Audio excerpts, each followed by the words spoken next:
Guys, quarantined, self-quarantined, Poker Live Podcast Week here. What's going on? Joining your 1AK Chicago. Joey coming to you live, GTO headquarters, Las Vegas, Nevada here.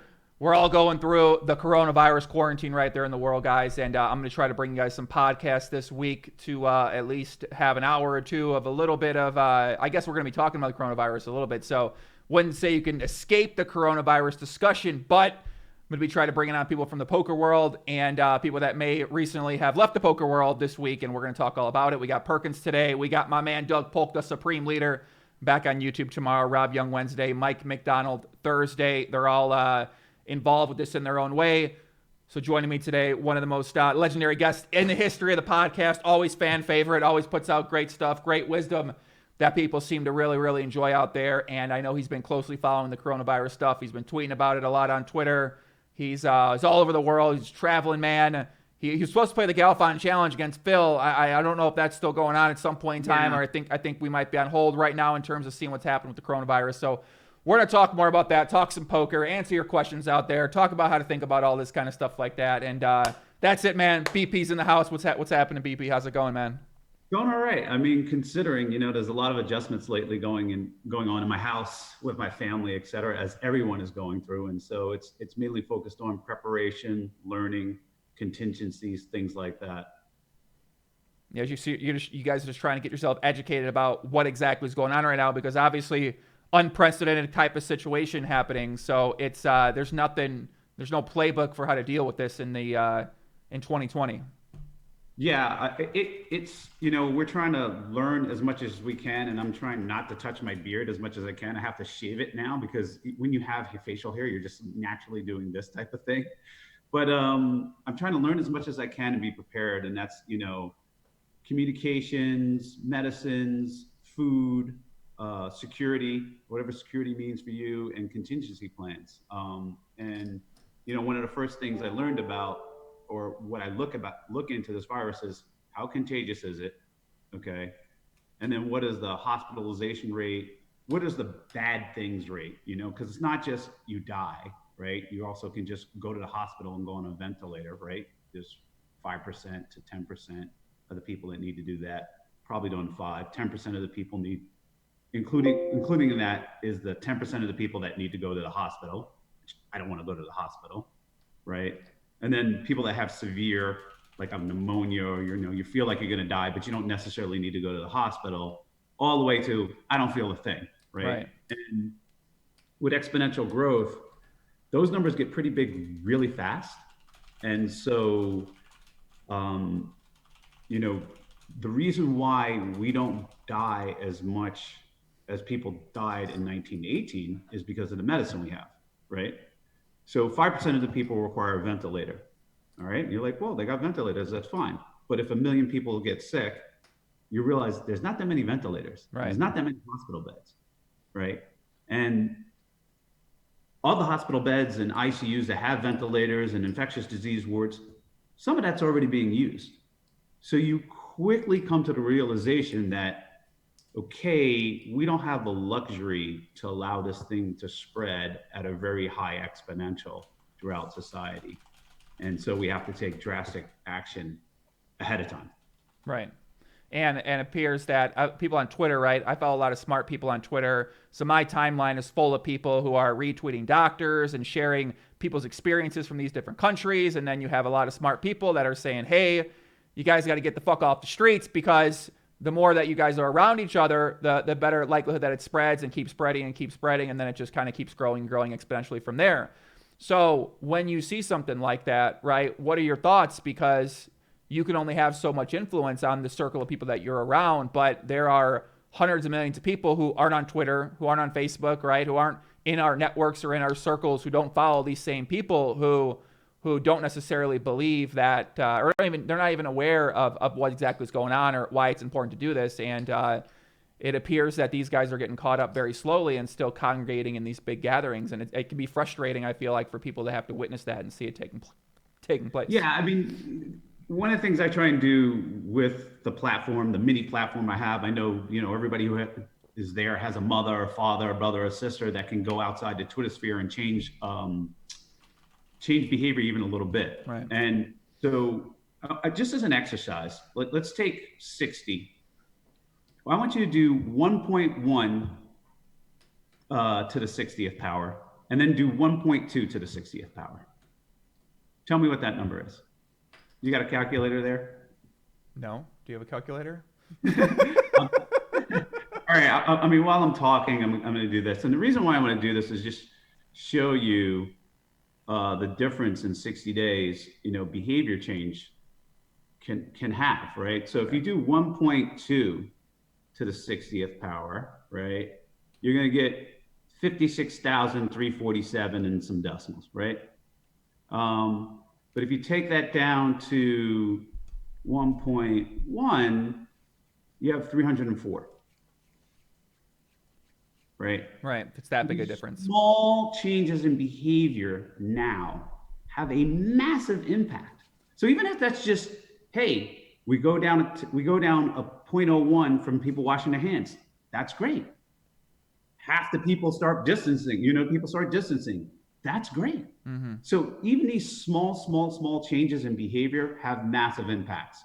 Now, that's still not enough based on just washing your hands and people kind of saying, hey, I'm staying different. And so my view has always been from early on that this type of shutdown, curfew type things we're seeing was going to happen one way or another. Mm-hmm. We were either going to do it ahead of time, or we were going to do it chaotically, and it would just be like, oh, it's in a crisis where the hospital is being overrun and we must shut it down.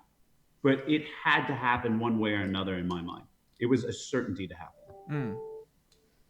Yeah, it appears that the trends we're seeing the big cities now. We've seen some smaller cities get locked down and they're closing out businesses. And I think there's a place in Rochester, New York, I think it was, that had the drive-in test now they can do up there too. It looks like LA, New York City, and I imagine here in Vegas and other big cities are going to start following, where they start shutting down and you're only allowed to either go to the pharmacy or the grocery store. I'm not even sure if you'll be allowed to go there. So it seems like that's what's going to be taking place, is that it's crazy, right? Every place is going to get shut down. Every city, everywhere in America is going to get shut down for some time period here. So with respect to the disease and recovery and jobs coming back and things like that, I get optimistic when I see that behavior, because I'm like, oh, wow, we may not have total breakdown of society. Mm-hmm. This may not look like a scene at Contagion, and so I actually become optimistic with that. I know it's short-term pain, like any kind of medicine generally is, where you have to correct against some sort of exponential growth, and it looks silly. Not seeing, normally we face our enemy and then we're prepared, right? We get our guard up, whatever. We got this thing that's, a little dot that's growing exponentially. You have to look silly way in advance. Right. And so when I see those behaviors, I actually go, I've been short the market. Maybe I shouldn't be short the market, and when you look at cases in Italy, I forget the region, but they just had a new case. The number of new cases was large. It was like 1,600, but it was less than the prior day's increase, which means they're starting to get over the hump, and they're on the other side of the curve of new cases. And so the stressors are still in the system, but that's about to get lower and lower, at least in that region, because of the behavioral changes they have made. Mm-hmm. And so I like to, I'm not like the brightest guy, right? Like, people think you're so smart. I just like to learn from other people's mistakes. And I'm good with correlation. I'm good with projections. I'm good with math, right? So I can take a situation in Italy and go, whoa, okay, they did X on this date, and X days later, they were on the other side of the logistic curve. And that's kind of the curve of infections where it finally saturates. Wait, let me go this way so people see. Mm-hmm. And so I'm like, okay, America's starting to do the same thing. And so when they get to that extent, I can go, oh, okay, I should expect in X days from then from us to start to go on the other side of the curve, right? I think, we aren't going to have that with the testing capabilities out there. You can't fight blind, right? And also you'll have a bunch of people, I feel fine, I'm going around, oh, my friend doesn't have it, he feels fine, that type of thing. And then grandma's dead, or so-and-so's on a ventilator, or 30% of the people have permanent lung damage, or whatever it is, right? Whatever bad thing at whatever rate it is. And so, I, it seems like my feed is all gloom and doom. It's really there to trigger people to change behavior so we don't actually have the gloom and doom. Mm-hmm. Okay. Um, Bear in mind, I know people are hurting. I'm a big fan of UBI. I see that some senators and congressmen and even publications um, who would you would expect never ever ever to talk about UBI and direct gifts or transfers into people are now talking about that. And so that'll be another thing I'll be pushing and amplifying, because I think that, in the past, rich guys and corporate execs and guys with cushy positions have been getting far more than their fair share of any type of bailout. And, I even talked about this back in '08 bailout. I was like, all the money they gave to the car companies, they gave $54,000 to every single worker that worked there, or more, Mm-hmm. right? It was some large absurd number, and they could have taken a year off and got a new skill and got another job, right? Or it might even been 2 years of salary. So what he's talking about, for if you don't know what UBI is, it's universal basic income. It's something that Andrew Yang, who was one of the Democratic nominees before he dropped out, it was one of his big things, which was we should give $1,000 a month to each person in the United States. And now Bill's talking about how that's becoming more of a conversation point outside of just Andrew Yang, who was really one of the main people that I saw pushing that. Now, when you have people locked down, you're not gonna be able to go to work, and they're not gonna be able to leave their house. People need to make money, they need to pay their bills, they need to be able to buy food, need to be able to support their family. So now that narrative's coming back of why don't we give people money to be able to do things like that. So that's what Bill's talking about right now. Yeah. And so, a lot of people are focused on the economic hardship of your hourly wage earners, your people that, at the lower end of the economic spectrum who can't afford, a financial shock of like not working or not getting tips or what have you. And this is exactly what UBI is designed for, right? To give people that minimum level of survival and comfort so that they can take risks or handle shocks. And so it's unfortunate that it's taken this type of thing for people to realize, this is not a bad idea. This can be a good thing, and is often needed. And perhaps it'll be a permanent feature of our society to basically eliminate poverty. Yeah, what do you think about? I'm sure you've had people talk to you and people send you messages about what should they do in a time like this, because there's a lot of people out there who are especially work in poker industry, and a lot of people out there in general who they don't have their job right now, or they can't go to work, or some people are working from home. But I know that can be very stressful because a lot of people live paycheck to paycheck and they don't really have much money saved up ahead of time. So obviously you're on the other side of that spectrum, but you still think about this type of thing a lot. You know a lot of people that aren't necessarily in that position. What's sort of your idea of how to think about dealing with a situation like that, and trying to stay positive and trying to look for opportunity and trying to look for ways you can improve your life still, even with that type of stress that you might be under? Yeah, there's just so many ways to talk about that with people dealing it, and especially, I think it's very hard for me, who it's been a long time since I've been in that spot, right, to talk about it. A lot of people, I'm going to hear a lot of easy for you to say, Bill, type conversations. Yeah. But one of the things to do during this time is, take inventory of what resources you have, what your social network looks like, and what type of help, how long you're going to be there, and also plan for it happening again. We'll come out of this, right? We will survive, and there'll be some other exogenous shock to the system that you'll need to be prepared for it. And I think a lot of people are like reevaluating their purchases, their consumption, how well they're prepared or not, right? Mm-hmm. What things can happen out of the blue. But I think one of the main things people can do on an immediate effect is really be pushing UBI. Like, there needs to be a national outcry for it, mm-hmm. so that, we don't have 1.5 trillion gift to Wall Streeters. And I can, there's some pros or cons. Somebody might argue, well, this part of the system will collapse or whatever, and that will hurt a bunch of people. And I've heard and debated that to death. But I would like to see 1.5 trillion into, the bottom 70%, so So that they get paid. what Bill's referencing is recently Trump did some sort of announcement where he gave 1.5 trillion to the stock market in order to. I don't really know exactly what the intention was behind Well, that. it was repo purchases. It wasn't exactly there, but most of the efforts, without saying it's a gift, because it's basically keeping lending rates low and preventing people. It's not exactly a gift, right? It's not exactly, here's 1.5 trillion, guys, go have fun, right? But what it is taking resources of the United States government and putting them into the hands of a select few. Right. Right. And UBI is almost the exact opposite. It's taking the resources of the United States government and dispersing them to everyone, right? And stabilizing that way.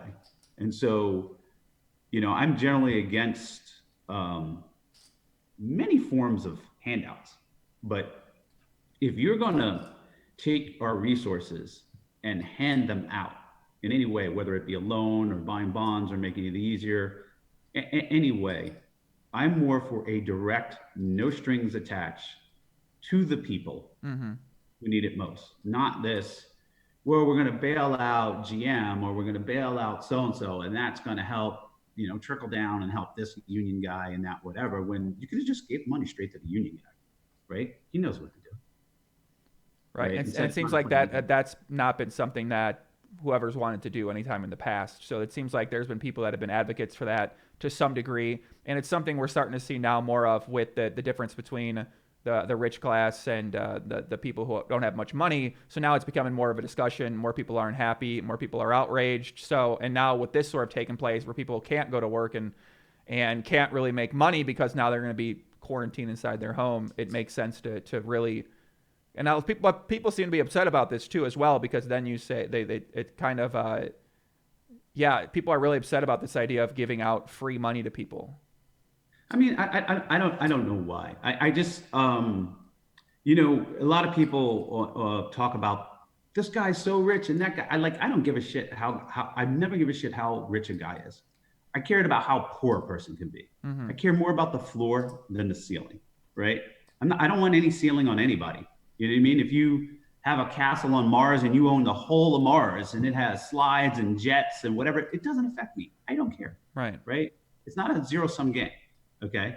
And so, but what I do care about is people who just don't, are below the poverty line. Right. And I think for many reasons, and I think Scott Santerns on Twitter, you can follow him. He has more salient points and better speaks about UBI. But, I want the floor to be there that so people can have a minimum cushion to which they can go off and take risks and do whatever they want, right? And unleash their productivity. I often talk about, be bold, take the biggest risk you can, think about the maximum risk you can take and add a little bit more, right? And I usually speak to young people when I do that because they have the ability to recover and recover and recover, right? But still, even young people, some people are like, hey, I don't have the ability to get this type of job that pays the minimum. If I go out on my own, I come back, I'm below the minimum, and I want to give them the floor so that they can go and be bold, right? And they can take the risk and they can survive, right? 12,000 doesn't seem like a lot, but it's a lot down at that end, right? When you have these bare minimums met and nobody's making you fill out forms in triplicate, there's not this big giant bureaucracy, whatever, it shows up. Yeah, it makes sense. I mean, I can see both sides. It seems like it's been one way for a very long time, and there's a lot of people who aren't in necessarily a good position, and then other people who are successful and who've made something themselves. They're unhappy because they feel like they worked hard, and I don't know. I certainly don't know much about it, and it's something that I don't spend too much time on because you mentioned, right, like we can have our own influences in our own micro ways, but I personally try not to think I know what's right or wrong in that situation. I try to leave it to the people who have been studying this and studying economics for most of their life in terms of who to listen to on these sorts of topics like this. So, but I do find the topic very interesting, and especially now during what's happening, it seems more relevant to at least consider it than ever before. No doubt. We had Christopher on YouTube ask about what's social networking. Networking meaning, right, the people around you. Social networking meaning Yeah. the people that you know around you online. Yeah, So yeah. if you're looking for opportunity, you're looking for a job, you're looking for some place to potentially work for, explore your social network on Facebook, on Twitter, and Instagram. Put up messages, say, hey, here's what I can do. I'm looking for some work. I'm good at whatever it is, graphic design, selling things, whatever your talents are, whatever your skills Yeah, are. even if it's like your mom, your brother, your sister, your cousin, your friend you knew, whatever, for the $50 you need to get by that day or to buy whatever it is, the medicine or toilet paper or whatever it is that you're not prepared for, look into your network and your resources. And I'm pretty sure that, well, I'm sure that it will be the case that there'll be many state and federal aid available. It might take some sleuthing through the internet or looking around about what programs will be available for people who are in, dire straits or need help. And if not, you should be a big voice for out there banging in pots and pans, and not literally banging pots and pans, but getting out there and getting the word out so that these programs are set up, right, for people and yourself. But whenever I go to the hospital or I get a checkup, it's always like, who to call an emergency, right? I think long and hard about that list. Like, okay, who's the number one person I want to call? No, my mom will panic. Not her. This person, whatever. And now is like the time to write down a list of like, okay, who is my support network? You know what I mean?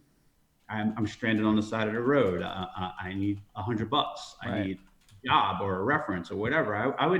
I would start writing out a list of who is my support network per category. Because you have a different friend you call up if you're about to get in a fight versus another friend where you just broke up with your girlfriend and you're crying, right? And you have a different friend that's like, I need a recommendation for a job or an investment portfolio or whatever. Like you have different network that's suited for different problems. Right. And there might be some cross, hybridization of that, but it'd be good to have that list out and the numbers ready, and practicing your vulnerability, because I know that for most of my life, it's been very, very hard for me to ask for help for anything. With people that's close. I mean, obviously, don't go running around and ding-donging strangers or whatever, but I mean, that can be it. But like amongst your close group of friends and network and people that sometimes, it's okay to hear the answer no, but you'll never hear yes unless you ask. Right. And you're vulnerable and get it out there. Yeah, vulnerable meaning that a lot of people are nervous or scared of rejection or scared to, right, put someone in a spot or scared to ask for anything like that. So therefore they just don't do it. But in a time like this where you might really, really need it, you probably shouldn't be scared of rejection. And you never know what might happen from just asking someone that cares about you or that you care about, or right. You never know what's going to happen, and you can't find out unless you actually do it. I agree. I mean, I think for different people, certain different things are scary. Like it's scary to say that I fucked up. I didn't prepare. I need help with this, or I think I'm going to lose my job and I need help getting a job, or I need $50 or whatever. Like whatever the situation may be, it's pretty vulnerable to expose yourself and say, hey, I'm in a point of weakness and I need help, right? Mm-hmm. And so it takes vulnerability to get out there to do that. So. Do you plan to do that at all right now for yourself, or how are you sort of personally handling what's happening right now? I mean, I am so focused on like learning, where I and my family should be, what medicines and things should I be, have on hand in case, what location, what place has the most ventilators? Can I buy ventilators as a backup? Like all kinds of like prep that I really haven't had fear to that. I have a pact with a friend. It used to be a joke here in Texas. We had this like kind of like zombie apocalypse pact. He's like a huge ranch, whatever, guns and everything. We have this like non-cannibal pact that we won't eat each other. And, we can use each other's resources and come get each other, that type of thing. But I'm focusing on those things right now. And I'm not afraid to ask anybody any question right now. Or ask any question for any resource, because I can't be afraid. I have kids and I'm more than responsible for myself. Right. The only thing kind of do hope for the best, try to prepare yourself as good as possible, try to make sure you have the resources available to you that you might need in case whatever comes up, and hope that thing turn out well. Yeah, and if I'm okay, that puts me in a better spot to help other people, right? Right. That kind of life mask on first type of thing. The biggest problem I have is a social engineering problem. Like I have two daughters, and trying to convince them that this is serious, that we need to change behavior, and I'm trying to change the behavior of teenagers who are supposedly supposed to be on spring break, right? And it's just the most difficult thing. Yeah, how's that going? Right. I mean, I've seen you recently, your daughter turned 16. You seem very happy about that. You posted on Instagram. So now Yeah. with what's going on here, I imagine these kids, what's their thoughts, right? Because a lot of people on Twitter are freaking out. People I see on Instagram are kind of going about their life, having a good time.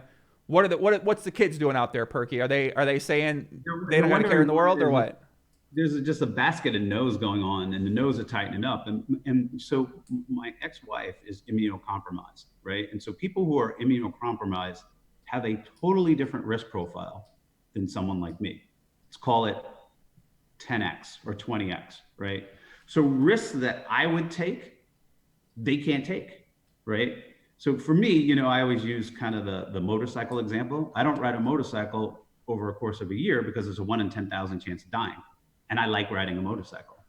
So, it's kind of my threshold. So like when I'm like, okay, do I want to do this activity? How much enjoyment do I get out of it? Okay, what's the probability of this happen times the probability of this? Okay. But when someone has 10x the risk, it's crunched down, right? And so, rightly, my ex has been like, people on Twitter are like, oh man, you're overreacting too much. You're tweeting all this doom and gloom. My ex is like, dude, you're a fucking bad parent. You gotta shut these girls down even more. And why are you saying this is okay? That's not okay. And why are you having, I had 6 friends over, told them my girlfriend is sick. Okay. She's actually got COVID-19 tested, right? I explained to him, I go, hey, Lara's sick. It's not the flu. It's not strep. And it's not whatever the other thing is, right? The test where they test for all other types of flu. So, know what it is. It could be rhinovirus. Of the 1,000 rhinovirus, could be anything. But she's sick. Just want to let you know. Don't come over. We take all kinds of protocols. Everything's sterilized. Everybody's hand sanitized and everything. The chips is whatever. But I'm just like, Lara's sick. Just want to let you know. They still come over, right? And I think, there's doctors who go on infectious wards. I think if you take the right protocols, you can reduce risk. Steph went apeshit. You're setting a bad example. You're having people over. That type of thing. And in her risk profile, she's right. And I'm part of her network. And so she's like, I can't, Like, how can I be around you if you're taking these type of risks without considering, the amplified risk that she has? And so, I've been more rapidly, at first slowly, ramping down even behaviors that you think are behind and that you're prepared for, just as an example, so that my kids don't go, why can't I go to this party? Or why can't I go, so-and-so's having a party, or I want to go to the country club, or whatever the hell they want to do. You know what I mean? Interesting. Yeah, I mean, that seems tough to deal with, because if you're willing to take the risk and then she's not willing to take the risk, and then your kids are involved in the situation, so it's not just you're worrying about, right? There's all these other factors in place, and you have to manage the emotions and manage that whole situation, which may add more stress and more panic to you and to them and to everybody else involved. So yeah, that seems really tough. Yeah, and this is a microcosm of basically the nation, right? Because you got the young people going out going, well, my risk is this, is that, this party is really, really cool, right? And I want to go out and I want to go ham it up, right? But the other people around them that not in their family, may or may not be in their family, are like, dude, you go asymptomatic, you're like, for you, it's quote unquote, not even the flu. You don't even feel anything. But the next thing you know, I'm in a hospital on a ventilator, or I'm in the hospital and come out and I have permanent lung damage, And so what's going on in my family is a microcosm of the United States of America. Right.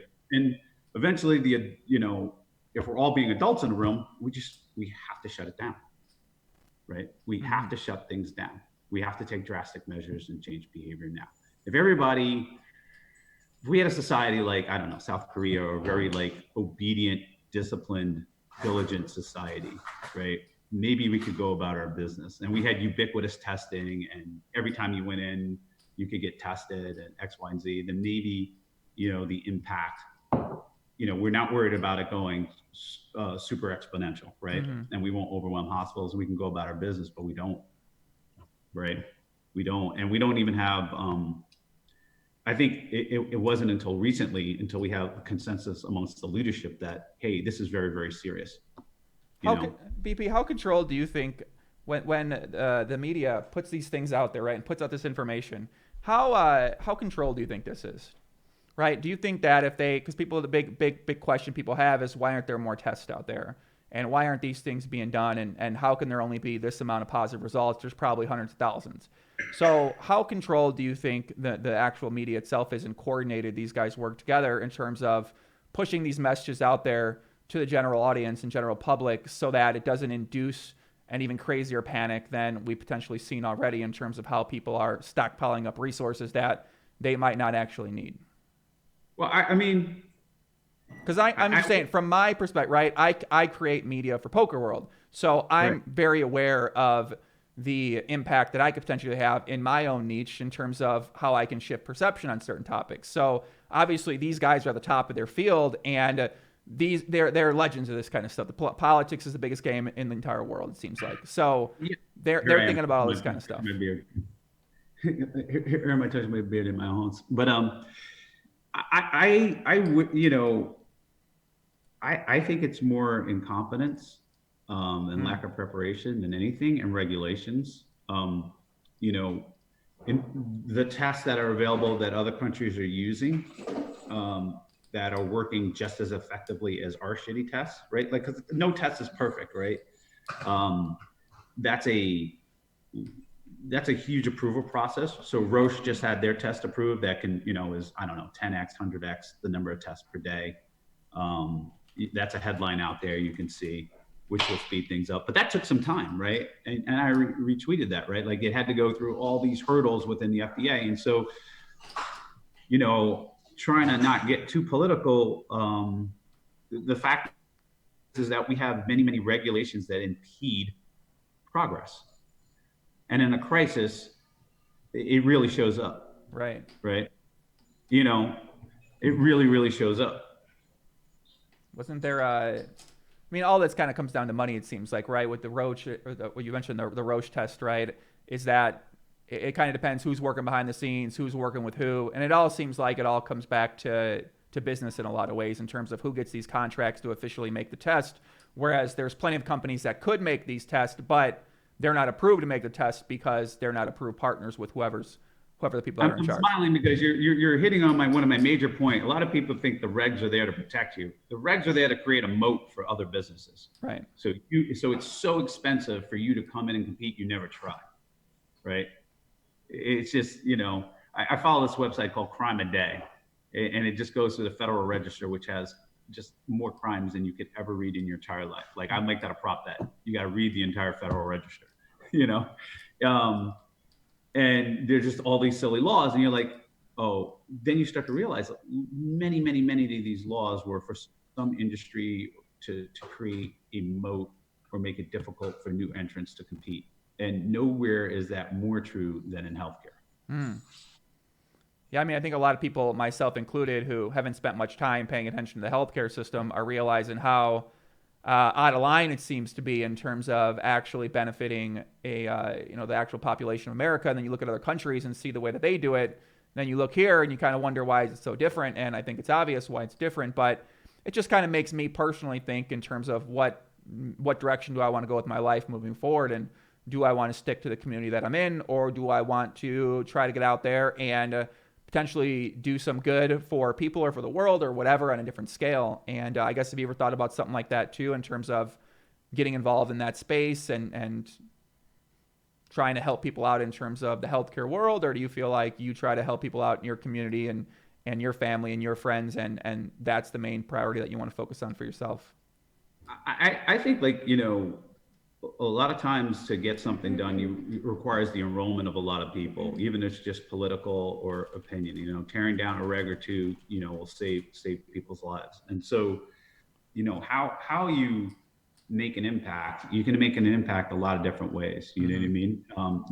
I would like to think that my constant beating the drum these past 2 weeks about exponential growth and trying to explain it in different ways, like, hey, if you were going to fight a guy, but he doubles in size every 6 days, when do you want to fight him? You know what I mean? Like, you go to the fight right now. And so I try and put things in terms that people understand so that they can get on board. And hopefully that's much more impactful than my individual effort out in the field doing whatever, right? And I think that would be the same for you. I mean, I think I would get some satisfaction of going out in the field and doing something like that. And I have done that. And I do, give money or show up to various things. But I think by enrolling other people, you get great things done. Makes sense. And I think by just doing it myself, I get good things done.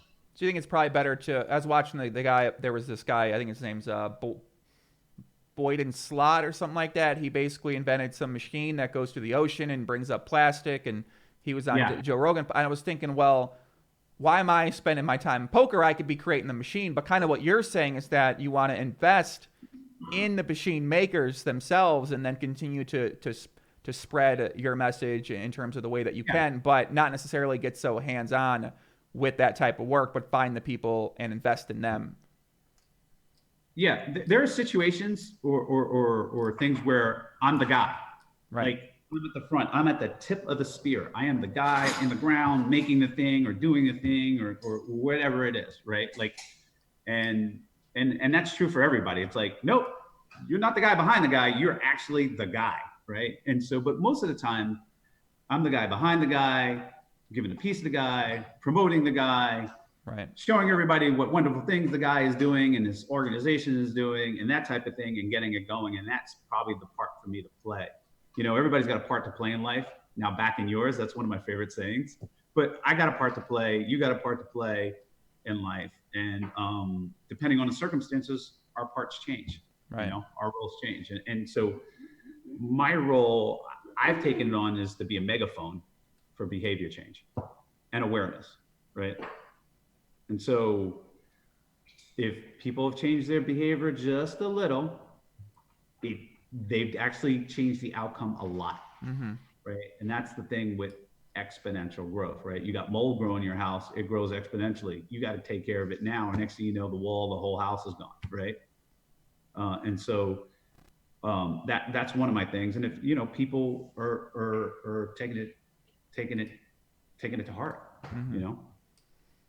So how do you feel like when should your roles change and when you set yourself on a path and when you decide, okay, here's the kind of person I'm going to be, are you very reactionary in terms of being willing to change the role that you feel like you're meant to play? Or is it something where you're kind of set in stone in terms of how you want to be, but you're willing to shift if you need to? Sorry for interrupting, but I think my role is changing now. Because the adults in the room have finally decided this is serious. And as you see in New York with the curfews and shutting down the bars and restaurants, et cetera. So now I don't need to tell people, hey, you shouldn't be going to the bar. You need to change your behavior, wash your hands and all this other stuff because the government has shut them out of the bar. They've said no gatherings more than 50. Right. And so the more, the adults in the room, I'm just going to call them the adults in the room, step up and play their part to get us children in line, my role is diminished. It's like my job is done here. I'm now duplicative. You don't need me anymore. Right. Let me move on to other things or other stuff. So, I think I'm going to shift from Mr. Behavior change to Mr. UBI proponent. Right. Because as we come up, there's this virus problem becomes an economic problem, a social problem, or whatever problem, right? Stock market problem, pensioner problem, muni bond problem, debt problem, bad companies going under problem, good companies that maybe shouldn't go under problem. And, I think from the, hey, let's not all send this United States into Mad Max territory, change our behavior so we don't have to do that when hospitals are turning away people, to now like, all right, now let's deal with people's paychecks and foods and quality of life and stuff like that. Right. You know what I mean? Which is coming in the next couple of weeks, because you're not gonna given what we need to do and we're doing, so I'm optimistic. This is not gloom and doom. I'm optimistic that we are doing it. So that's changing the future outcome. But it is, a lot of businesses can't go month to month with diminished foot traffic the way it is, right? And diminished activity. And that means a lot of people without a paycheck. And that means, how are we going to, normally we redistribute resources to a decentralized earning business, better creativity, innovative thing. But when the government says, no, this cannot happen, we have to start thinking about how do we address the least fortunate of us in those circumstances. And so I think I'm going to be moving from a cheerleader for behavior change to a cheerleader for rescue and support operations for those people. So if you guys don't understand what Bill's talking about, Bill on Twitter recently has been a very big proponent of sharing information in terms of social distancing and why it's important. But he's saying now that there's other voices up there and it's becoming more of the mainstream narrative to be able to do that, now you can shift your focus to something else because now there's enough people that are championing for that action will be taken, and you see that UBI is the type of thing you'd like to make the biggest impact on in your own personal way that you can do it. Yeah, before, you had people going out in nightclubs in New York this past Saturday. It was packed in a lot of nightclubs downtown, right? And Bill de Blasio wasn't shutting down schools and whatever they were thinking. And now, less than 24 hours later, you know what I mean? Shut everything down, curfew, schools are closing, we're taking it seriously, right? And so I'm like, okay, I don't have to be the guy on the sign in the street. The end is near if you don't get the hell out of here. You know what I mean? Like, I don't have to be that guy anymore. Thank the Lord, because it's tough being that guy because you got trolls and people coming at you, and of various levels of understanding of what's going on, and it's like time consuming. It's like, yeah, you don't believe it's serious? Yeah, well, why is the National Guard in New Rochelle? Why'd they shut down this? It's very serious. And so, since they're taking it seriously, I want to move on to the next problem. You know what I mean? I want to cheerlead for the next problem going down. A lot of people, case in point, a lot of people, when I was talking like, hey, you got to shut down these schools, guys were writing back, well, how are these kids going to get lunch? A lot of these poor kids can't get lunch. I'm like, how are they going to do without a parent? You know what I mean? Or parent with a lung disease for 30, or going in the hospital or sick. Mm-hmm. You're talking about one meal. I'm talking about 3-4 meals in a lifetime. Like, this is, you're thinking about the problem backwards, right? And so, granted, that's a valid point though. What are we going to do about these kids who were dependent on school for lunch, mm-hmm. and parents who are dependent on, week-to-week paychecks I think we're going to see more of a community effort to step up in that type of situation. We're seeing that with schools right now where they're saying, hey, you can come here for meals during this period of time. I think we're going to see more people in the community, as more people have free time, step up and say, hey, for the people that can't afford to eat or the people that can't do this, I'm willing to donate this, or I'll put up there, or I'll help out and contribute in this way. And I feel like we will see the community come together a little bit more. Whether that'll work or whether that'll be enough is a different story, and how they're going to verify those things, I mean, I have no idea really, but it'll be interesting to see what happens, right? There's tons of community efforts. I get an email, hey, we're doing this for these kids at whatever. I'm like, sure, here, I'm in for whatever you're in for, that type of thing. But I'm an individual, I have finite resources. That's not going to be enough, right? Mm-hmm. It's going to take, I would really love to see leadership both at the state, local, and at the federal level go, okay, here's what we need to contain the virus. We're doing this. Shut everything down. Here are things that are going to be affected. Here's how we're going to help the people. Here's how we're going to address this issue, and this issue. I know you guys who were like, teetering and didn't really prepare your company. You guys are just ass out, right? These are the people we're going to let fail, right? Mm-hmm. Because you shouldn't have been taking on all that debt and levering up your company to help and prepare. You should have had a cash cushion. I would love to see that out of the leadership, but I think it's going to take a while because, chaos is opportunity, right? Anytime there's chaos is an opportunity. I get more calls and messages out of people I barely talk to about should I sell the S&P? Do I buy now? Do I do whatever? Because they know chaos is opportunity, right? Like people are naturally opportunists, and that's not necessarily a bad thing. But on the political front, now we're in chaos, and they're seizing that opportunity to stoke the base or get reelected or get score points, et cetera, instead of taking those resources to focus on solving the problem, and it's kind of swaying their decision making, and that's the unfortunate part of being an opportunist. Yeah, I think there's a lot of questions when I put up on Twitter about you coming on the show. A lot of people said, right, how can they get into investing now? Where should they do? Where could they go? There were mainly the most questions had to do around investing in terms of, I think one out there was how do you feel about taking advantage of an opportunity in the investment market during a time like this, and how do you mentally sort of handle something like that? So, ultimately, you buy a company because of its future earnings, right? If you got a bar making $100 a month, how much would you pay to buy that bar? Mm-hmm. 1,000, 2,000, 3,000, right? It's price to earnings multiple, and things are changing right now because we have to shut everything down, so people's earnings are going down, right? So then stocks are going down, and they're repricing this new normal, right? And this thing is going to linger for a bit, changing people's earnings on a go-forward basis. It's not like 6 months from now pop out and it's business is slamming just as usual, right? And so the market's trying to readjust and find those prices and the opportunity. And so for me, you can look up a tweet way back when I was like, the market is severely underestimating this COVID risk back at the highs when I was selling more S&Ps.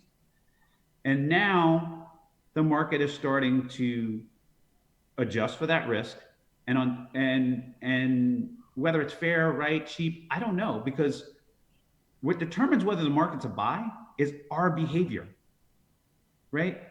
But the actual, to me, the government, I have a contrarian view, and people may disagree, and it may be wrong. So first, I'm not a financial advisor, this is not an advice, all the disclaimers, blah, blah, blah. But for me, when the government takes proactive steps, that's a bullish sign. So the market is down, probably rightfully so, and it's adjusting, right? Because it needs to adjust. People's earnings will be gone, the airlines are down, whatever. But I start to get very, very, very bullish, especially given zero interest rates, zero reserve margin. And if you want to know how much rocket fuel zero reserve margin is on banks, you guys should just do a Wikipedia on that and just do a little study. I don't have time to go into it, but that is rocket fuel on an economy, zero reserve margin. So now that the government is like triaging this correctly, or at least going in that direction, right? And hopefully testing will become ubiquitous. When we come out, whoever's standing, it's to the moon, right? And so, I don't think we're there yet, but I'm like, oh, maybe I shouldn't be short, because now these guys are taking it seriously. What does short mean for people out there that might not know what that means? Short means you're betting that the market goes down. So I've been betting, I've had some stocks, and then I was like, wait, whatever I had some MLPs, right? They just pay a dividend. It's not really, and I'm like, oh, these are going to get crushed. Oil and gas is X% of the S&P, and all these other companies are going to get crushed. I'm going to sell. And it doesn't matter anything else. When the government's not paying attention to exponential risk, it's going to go crazy. It's going to go chaos, right? And it will go Mad Max if they did nothing, right? And so now the government's like, we're not going to go Mad Max. I'm like, well, part of my reason for being short just disappeared, right? And so to me, when to get in was really, when are we treating this thing seriously and doing the steps to slow it down? And now that we are moving in that direction and taking big steps that way, and tests get there, I will start looking at these dips as a buying opportunity, and I'll be more freely. My advice is now kind of like, I don't know, before it's been, I don't know, is there any reason to buy anything when there's going to be no revenues, right? Like, you want to, just break it down to the most simple things. Do you want to invest in a bar when there's nobody going to be in that bar? You're like, no, the bar's going to go out of business. Right? Can you help people get into the bar yourself? Exactly. Because You know, you I'd invest in almost any bar. I mean, if I knew it was run well, and because I can get people in the bar because I understand how to do that now. So yeah, yeah, but it's like, you know, it's like you're there to make money. You're not there to, like, you know, hope some greater fool comes by it at a higher price, right? You're basically thinking that this entity is going to make money. hmm And when you got this kind of epidemic, pandemic going around that's shutting everything down and nobody's taking seriously, it's just like, oh, this is chaos. hmm They're going to blow up, you know. And it doesn't matter if they're not affected when the hospital's overrun and their uncles are getting sick and everybody's depressed and everybody's having like panic because this thing hasn't handled well. Now it's being handled well, and a lot of these like very, very bad scenarios are starting to disappear off my distribution, right? And so, and they're getting filled up with the good scenarios. And pretty, you know, if this keeps up, pretty soon I will be a raging bull. That doesn't mean it's not going to go down 400 points from now or 200 points from now, or whatever. But I would go like, this is the time where I think the risk reward is right, right? Not the Fed cutting interest rates, not whatever, but actual attacking what the problem is, right? The problem, the liquidity and all those other things, those are secondary to what the actual problem is, right? Those are band-aids, right? If you got a tumor, we got to get it out. You know, we can't just put a Band-Aid on it and hope it goes away. You know, we got to cut it out. And so the Fed actions and all these financial actions that, you know, the market rallied, you know, before on, I was just like, sold. This is idiotic. Like, that's going to do nothing in a pandemic. so is that what happened then? Did it not do well? Well, I yeah, really, didn't- I don't, I like, didn't- I had about a 3 hour conversation with my buddy Ryan Marks. Shout out to Ryan Marks. He explained, he's got into trading, and he explained it to me how the investing works and how day trading works and how options work a little bit. And I was like, wow, first of all, that sounds fucking amazing. Second of all, I see why this game is so popular. Third of all, I don't have any idea about it, and I'm not sure I want to go down that rabbit hole because I'd probably become addicted to it. And it seems like a very good way to if you like to research and you understand gambling, seems like a way you can do pretty well in terms of You could definitely do very well for yourself. I mean, I think one of the good things is that young people, you know, we've had these super inflated PEs, and we probably still will have inflated PEs, but they're coming down. And so that PE's, projections and earnings. That's what that means, right? Yeah, that's price to earnings. So What's it called? Price to earnings. Price to earnings. Okay. So it's the price of your company divided by the earnings, right? So that means if your company, let's say you have a 10 PE and you make $100 a year, that means your company's worth 1,000, right? It's trading at 1,000, right? You know, companies' long-term mean is 15, and as of Friday, it was 20, right? And that's looking backwards, right? That's taking the last year's earnings and saying, okay, these companies are trading at a multiple of 20 times their earnings, which is high. It was as high as 25 on the peak, right? Which is very, very high, you know? And now that, you know, on a go forward basis with earnings coming down, even though it's, let's say it's 17 right now as we're speaking, I don't know, I have a screen up in front of me. That's based on last year's earnings. I think 4 years earnings are going to be less, so they're even higher, right? But when stocks get cheap, when people say stocks are cheap, they mean relative to their earnings. It doesn't matter if it's $10 or $12, that doesn't matter. It's what is the price relative to its earnings, right? If my bar earns $100 a year, you're not going to pay me $10,000 for my bar, right? Unless there's some hot waitress you're trying to hook up with in there and, you know, whatever. But you know what I mean? Like, and so that's when we say stocks are cheap, we mean relative to earnings and cash flow, right? Makes sense. And so, you know, I think younger Americans will have a chance to invest for the long term and get in on some good companies on the quote unquote cheap when all this is said and done. Interesting. Okay. Yeah, I think that was one of the main topics I saw out there from people. Another big story, big topic. Obviously now it's kind of got pushed to the back burner as people are worried about the world, is what's going to happen with the poker world. And I saw my man Jay Compton in the chat here. He said, can I talk about, I think he said, can I talk about the online sites? Because obviously now I've been, let me see his comment real quick, actually, because it was very specific here. He said, are there any sites, apps people would recommend to play poker for free with friends? Setting up on Venmo. We tried something. Basically, yeah, I'm going to make a video this week about where to play, how to think about the situation, the legality of the situation, right?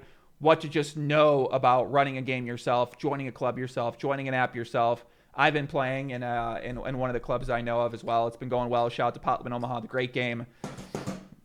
And it's been fun. I know Perkins is a big home game kind of guy too. I know you play a little bit on some of the apps as well, but I'll be making more content about that. Obviously, it's a thing you got to be careful because a lot of people right now are looking to gamble, and a lot of people right now are looking to sign you up on their club or on their friend's club as an agent because they make money as an affiliate, depending on how much money that you rake or how much money that you lose. So people are very incentivized to sign you up, and people are looking for action out there, Bill. So do you have any advice potentially for these guys in terms of staying safe or finding a good option if that's something you're familiar with? For me, it's tough because, I'm a die with zero guy, right? Like I believe on using all my resources. And then we come into a scenario where it's like, wow, well, if you got this, let's just say you had a 1 in 100 chance of dying. And then over the next 2 years, most experts are saying 50 to 70% of Americans are going to get it, right? So next 2 years, I have, let's say it's 50-50. So I have like a 1 in 200, 300 chance of dying, And so I'm like, wait a minute, I got a lot of money to spend right now. Or I feel like, what does it matter? All in with 7 deuce, you know what I mean? Like, so it's going online for me is dangerous, right? Like I am very, very carefree mode as I move my probabilistic death date up. But I would be careful. I would just take it from you're going to be under a lot of emotional stress. Also, you may, if you're not a winning poker player and you know who you are, think about what you need those dollars for when everything else is going to be shut down for a while. Right. For a lot of people, poker is recreational, and so we might want to reprioritizing where those recreational dollars go. Right. Or do we even have them to spend? Right. Mm-hmm. Good question. Maybe lower the stakes a little bit, pick the sites that Joey Ingram tells you about, and then go have fun and beware of your mindset. Like my mindset is like, let's gamble. You know what I mean? Because to me, it's, people say, oh, you're healthy and blah, blah, blah. I'm like, dude, if I get it, it's 1 in what X of me dying. Mm-hmm. Right. And it's also, besides dying, there's just like 30% chance of significantly reducing your lifespan by permanent lung damage, right? And so that's daunting. I don't like thinking about that, but I have to think about that because I want to get the maximum out of every day. Mm-hmm. It's a good way to look at it. Yeah, I mean, I think, kind of what BP is saying brings up some good points about most people aren't winning at poker anyway. So if you do want to play, right, maybe a site like a Global Poker, which they're somehow in conjunction with the sweepstakes law in America. I have no idea how this is possible, but apparently they would be one of the more inline sites that is protected, but I don't know exactly how their RNG works, if it's regulated, if it's set up. I don't really know, so I don't want to necessarily advocate for them too strongly, but it appears if you want to play some cash games, right, you're probably not going to win anyway, let's be honest, guys, so play lower stakes in general. If you really want to play and you think you can win, right, and you want to join some of the app games, right, you probably want to know who your agent is. You don't want it to be a random fucking dude from Twitter or from my YouTube chat who tells you they can get you 7% rake back on one of the club sites because they're soft games and yada, yada, yada, et cetera, so forth. Because what happens is that a lot of these affiliates, they find weak players and they tell their friends this guy's a weak player and then they go play with you. So you're kind of at a big disadvantage a lot of times. And there's always things to worry about, but at the same time, the games are very soft. They're not listening to Bill. They're fucking gambling on the app sites. So, you know what, man? There's a lot of action out there, but a lot of things to work. It's not easy to summarize in just one or two sentences. I think that's how I feel about it. Yeah, I'm firing, right? Like I'm firing. I'm trying to fire, and this is everybody's altering their lifestyle, and you don't, like the saying goes, you don't know what you got until you lose it, right? And I'm a huge travel guy, right? And huge go here and go there, whatever. And now it's kind of like the world has shrunk. Mm-hmm. And so I'm thinking about the things when this ends, what am I going to do? But also trying to find new ways to, what experiences can I have now? Interesting. What do you think? what type of experiences should I be having now Yeah. to make maximum each day? And I think online poker is fun, but I had those games at my house, and I was like, if this thing was really bad, I may never see these friends for a long time, or I might not see him and then I die and I never see him again. You know what I mean? If I go into super hunker down mode. So I was like, let me get that in now and have some fun with these guys, and then now that that's shrinking and that's going away for a time period, I'm like, what can I do with my kids? What can I do with Lara? Although Lara's sick, so a lot of things we can't do. And You're a fucking I just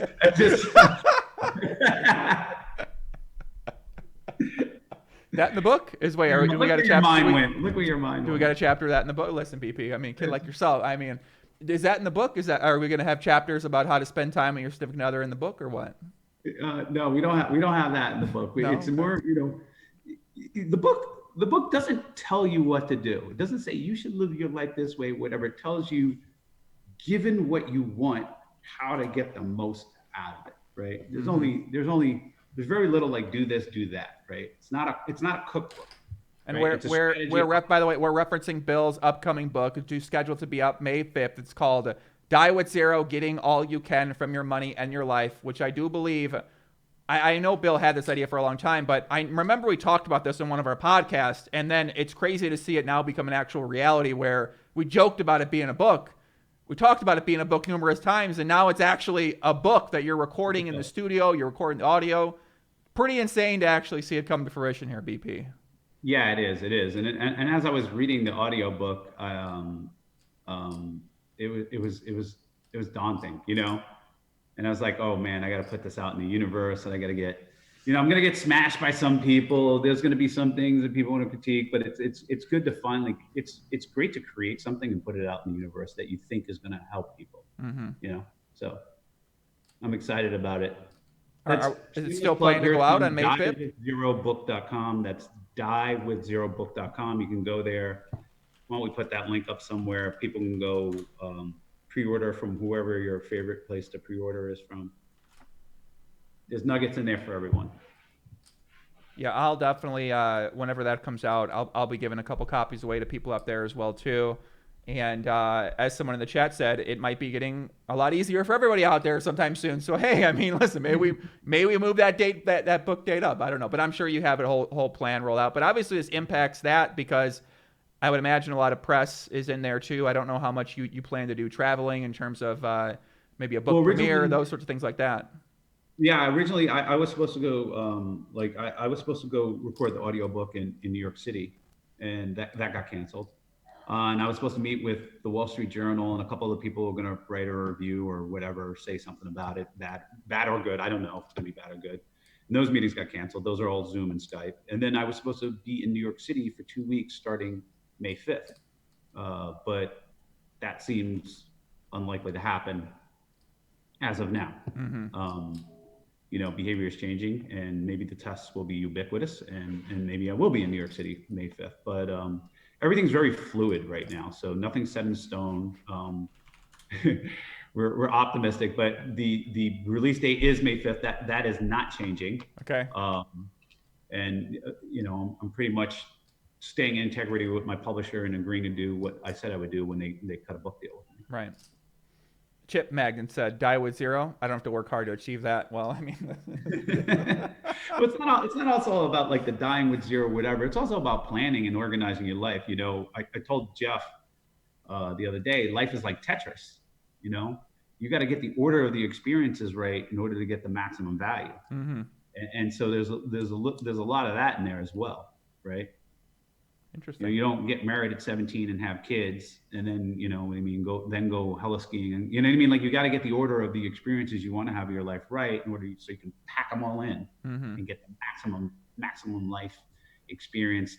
Why is it best to get the maximum versus not the maximum?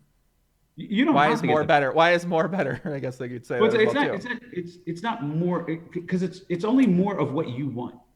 Right, you sit down, you decide you want more of, right, and more experience. Like the narrative of your life, like who Joey Ingram is he goes, well, I asked you that question, you look back on all your experiences and the things that formed you and the experience you've had, then that's who you are. And how rich and how great those experiences are is yourself, right? And how you had a great life or not a great life, right? And so if sitting in a room playing checkers all day and never going outside in the sun, if that's you, if that's what you want, then it'd be pretty easy for you to get the max right out of that, right? But if you're like most people who have a diverse set of things that they like and things they want to experience and discover, then the order matters and when matters. When you do it matters, and the order in which you do it matters. And so even people without money, they're going to get some tools and some strategies for getting the max based on whatever resources you have, even for the people who have zero right now. Right. That makes sense. I don't think those people are going to necessarily be buying it, but I don't know if they're going to know this is a book for them. I think they actually will, because you got to remember, a lot of people who have the zero, like I was a guy with a zero, right? Like negative net worth or zero net worth, right? Like, but I was young and aspirational, and I was buying books about like what to do with $1 million and how to invest when you do X, Y, and Z when I had squat-tada, right? Because I was preparing for my eventual success, right? And I was preparing on how to map my life, and I had a fairly good idea, fairly confident that I wouldn't be making squat-tada for the rest of my life, right? Even if I was just working at a restaurant, moving up to head waiter and squirreling money away and investing it, right? And so a lot of the readers, even though they're at a point where they don't have that much discretionary income, do want guidelines on how to plan out their life to maximize it. Right. And that's what the book will be able to do. It'll be able to help people get a framework, get an idea, get some ideas on how to potentially think about it in a way that maybe they never thought about it before.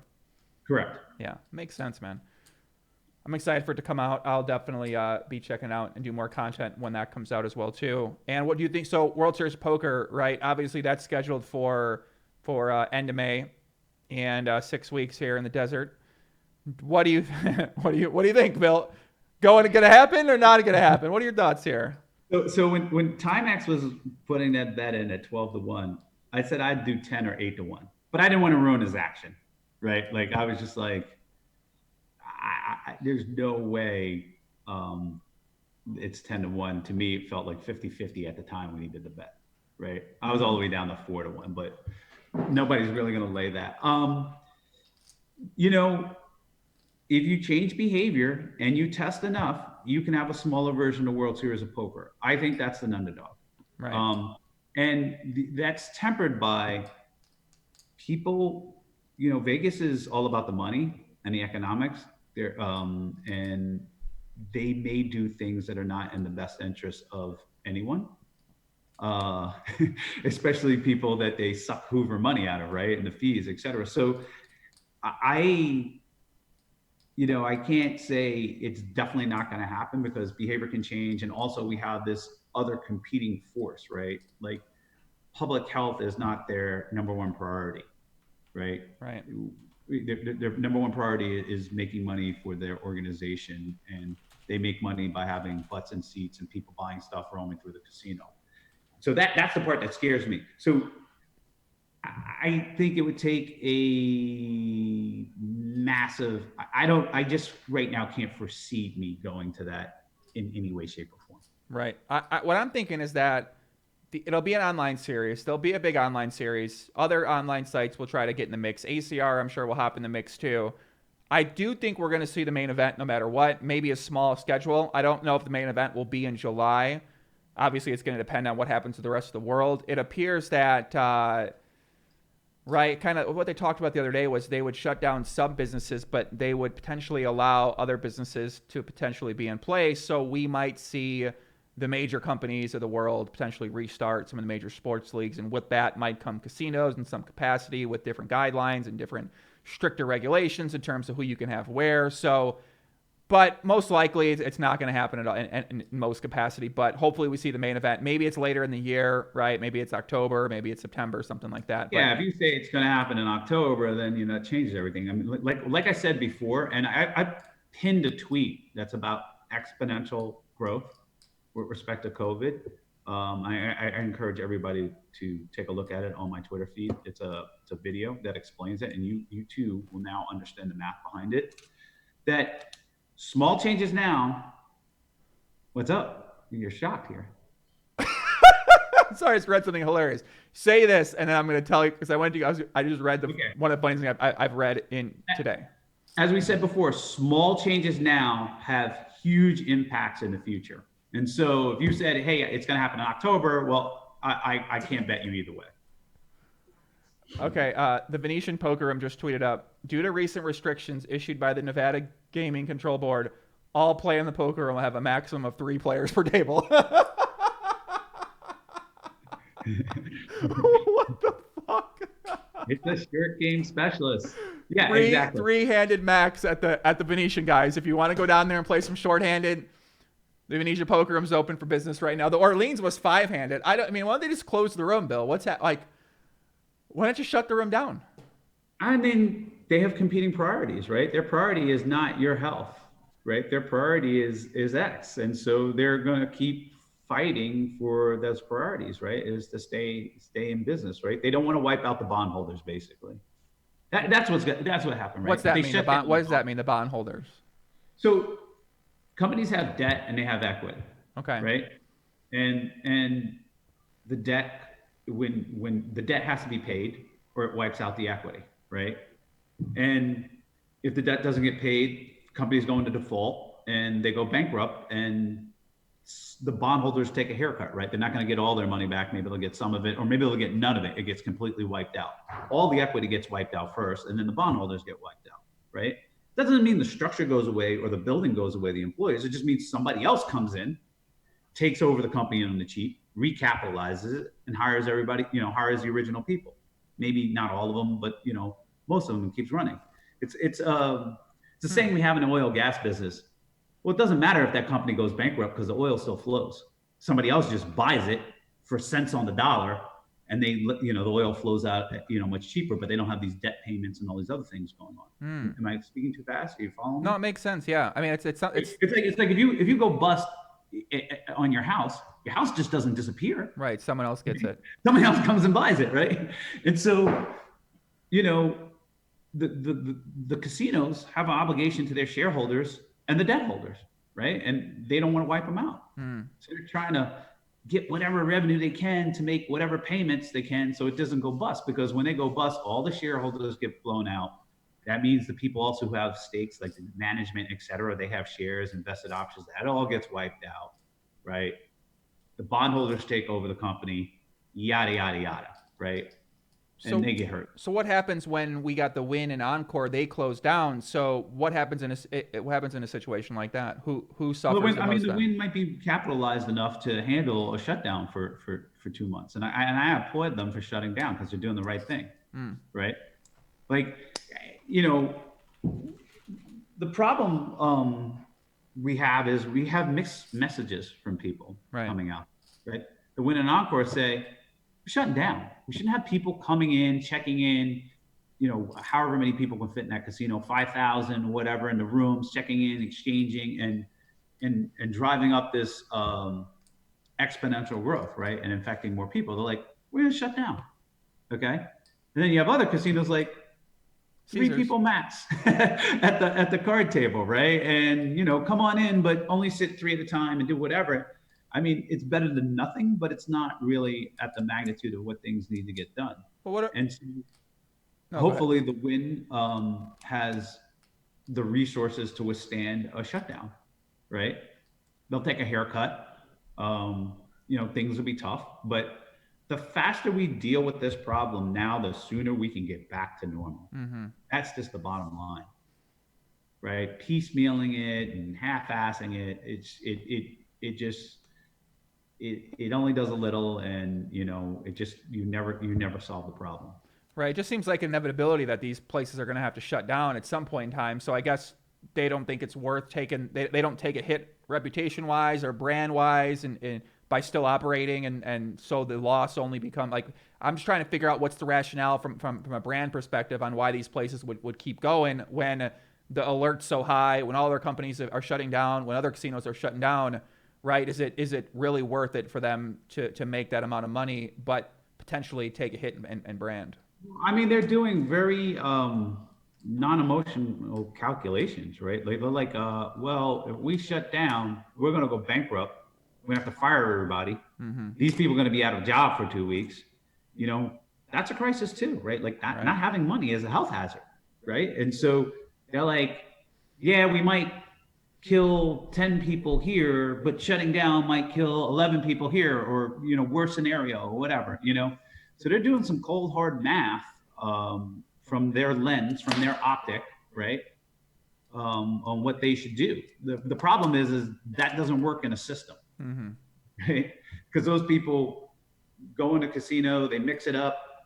These guys weren't affected. Then they fly to Toledo, and next thing you know, we got a little cluster in Toledo, right? And then this guy goes over here and there, right? And Right. so, my friend was in Milan for Fashion Week, like before it was going ape shit, but kind of knew, something was going on, right? And of the people that got tested on the way back, his friends, 4 of them got tested 100% positive for COVID-19. Wow. Okay. One went into a coma, and he had to fight to get that test. He self-quarantined in New York City on his own, just like, I should probably stay around. Then he found out by accident that his friend was in a coma. Okay. That was at this Fashion Week party thing with. Okay. And he was on a packed plane full of people from Fashion Week, right? None of them got tested, no protocol into the United States of America. He's quarantined, whatever. What if he was like just a little less self-aware? He was like, yeah, let me go to Vegas and play cards 3-handed and hang out. You know what I mean? He's going to infect like 20, 30 people. And then those 30 people are going to go everywhere, right? And so, from a systems level, we have to take, seemingly drastic actions now and get our house in order with testing.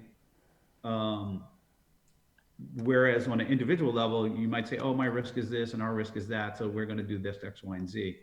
So you just have these competing interests, just a little less self-aware of how you should react.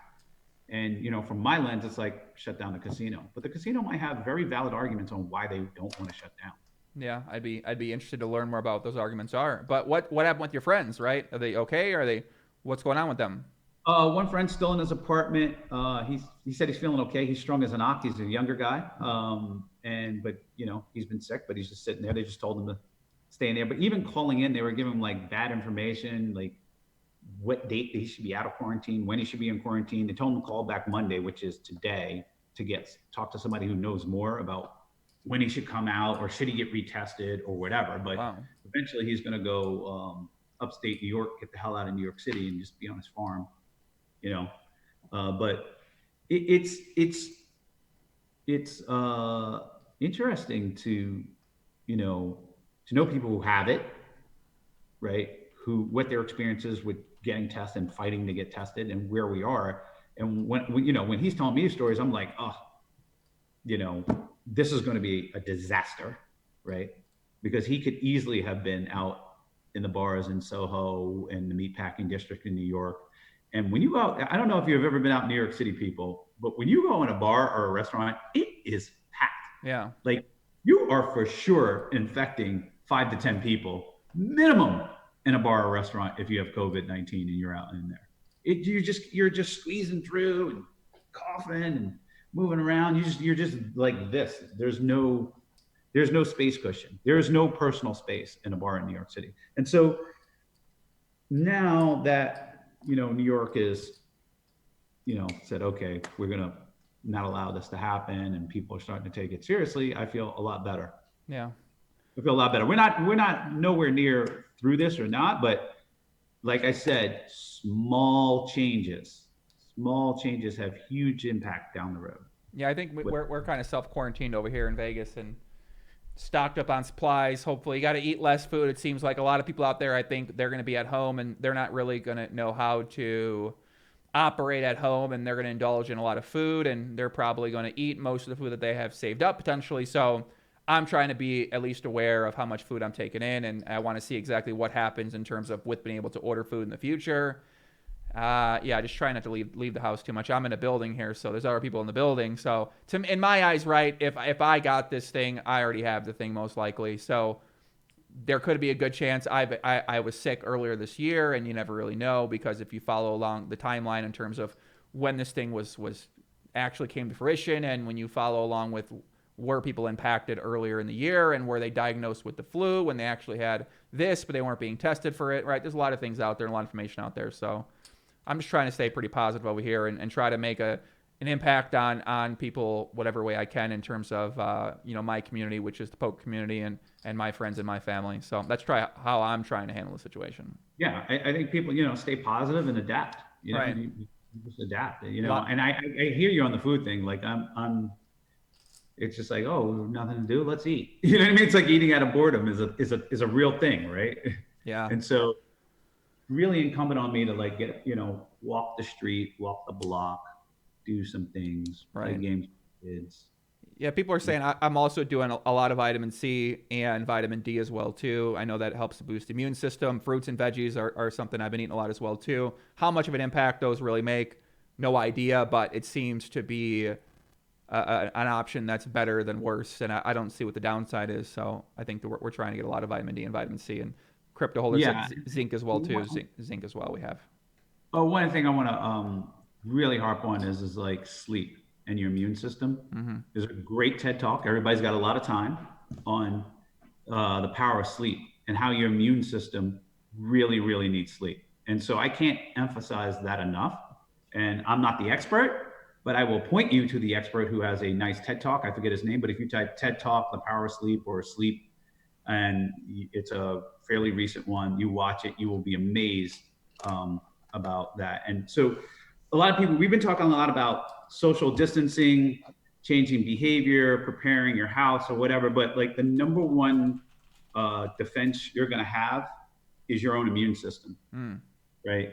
So if you get this, it's going to be your immune system for that. And, if you're one of the lucky ones that isn't immunocompromised, doesn't have MS and taking immunosuppressant drugs, or have Hashimoto's disease or any kind of, something that affects your immune system, you want to show gratitude to that immune system by keeping it robust as fuck, right?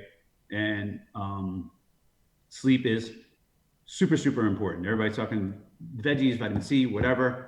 Sleep, sleep, sleep, sleep, sleep. Get your 8 hours of sleep. Sleep, hear that? And so I just want to harp that. Okay. Sleep. Take a nap, guys. Get some sleep in there. No. You want to sleep a full 8 hours. It's like it drastically affects your immune system. And he had in the video, he'll bring up the numbers and the stats, and you'll be amazed. You'll be like, oh my God. And a lot of us have not slept, gone somewhere, traveled, and then been like, I'm sick, I'm whatever. Right. Because it's instantaneous, the response to your immune system. That makes sense. So when we're traveling, right, we're not necessarily sleeping, we're not eating healthy, we're not taking in fluids. Yeah, you're not doing all the things you're supposed to do for your immune system, but most of all, you're not getting a full good night's rest. And the impact to your immune system is dramatic, just with one night of a lack of sleep. Right. You don't get it back. And so I'm going to say it one more time. Make sure you get adequate rest. Keep your immune system strong as fuck. I like that a lot. Guys in the chat, if you're enjoying the podcast, smash the like button if you're on YouTube, if you want to subscribe to the channel. If you're on iTunes up there, big shout out to you guys. We got podcasts all this week. Doug Polk tomorrow. Rob Young closed out. Rob Young had a tournament series in Russia. Obviously, that impacted turnout. He shut down Dusk Till Dawn. He's paying the employees that are working there as well, too. They have a new online series coming up here with World Poker Tour as well, where they're going to be putting on some events for people to play. So we'll talk with Rob Young more about that. And then we got Mike Mcdonald coming up on Thursday. Mike Mcdonald, of course, with Poker Shares. He faced a little backlash because him and Doug, they talked about they'd bet on this. And some people weren't happy that they're betting on a pandemic taking place, but it does appear that they're going to win those bets if anyone bet against them in terms of the World Series of Poker happening. Yeah, I mean, I find interesting all your guests coming up. I especially love Rob. I think he's always trying to do what I see as the right thing in terms of the poker community and the community at large. Certainly looks out after people, and it's just all around good guy. Yeah. You know, I wish his programmers were as good as he was. You know what I mean? To get his site running smoothly and not crashing. You know, but you know, I love the site. Yeah, listen, if he had a team of Rob Youngs, it'd be the biggest poker site in the world and be one of the biggest companies in the entire world. So yeah. But yeah, we need more Rob Youngs in the world. You know. Mm-hmm. And you know, he's doing the right thing. Like my office, you're allowed to go into the office today to get things, but it's shut down. So your office is shut down too? Yeah, my employees are all going remote. Every single one. And they can do that fine. Only 2 people will be allowed to go in the office because they need to be able to come in and be a distance away from each other and do whatever they do, you know, essential tasks. But we're just going remote. Shut it down. I wonder if what's going to find is that a lot of companies are run better remotely, and a lot of people find that they enjoy working remotely. And I wonder if this somehow jumpstarts a more of a remote work trend. Instead of having to bring people to the office, you can have them work from home. And I could see some circumstances where that might not be good long term because people do need social interaction. And a lot of people can't create that on their own if they have the option to stay inside all the time. So I can see pros and cons from that, but I imagine we'll see an increase in people wanting to work from home and companies having people work from home. Well, if you look at it like companies like Zoom, right? Like what we're using right now, right? Like they're out there pitching people, hey, you can work remote, you can do this. You know, I got on an Andrew Yang call and there was like 100 of us on this video conference, right? And you can scroll down and whoever talked, it popped out and it worked very well. And so the adoption of these things, whatever it was before COVID-19, it's actually going to be higher after COVID-19.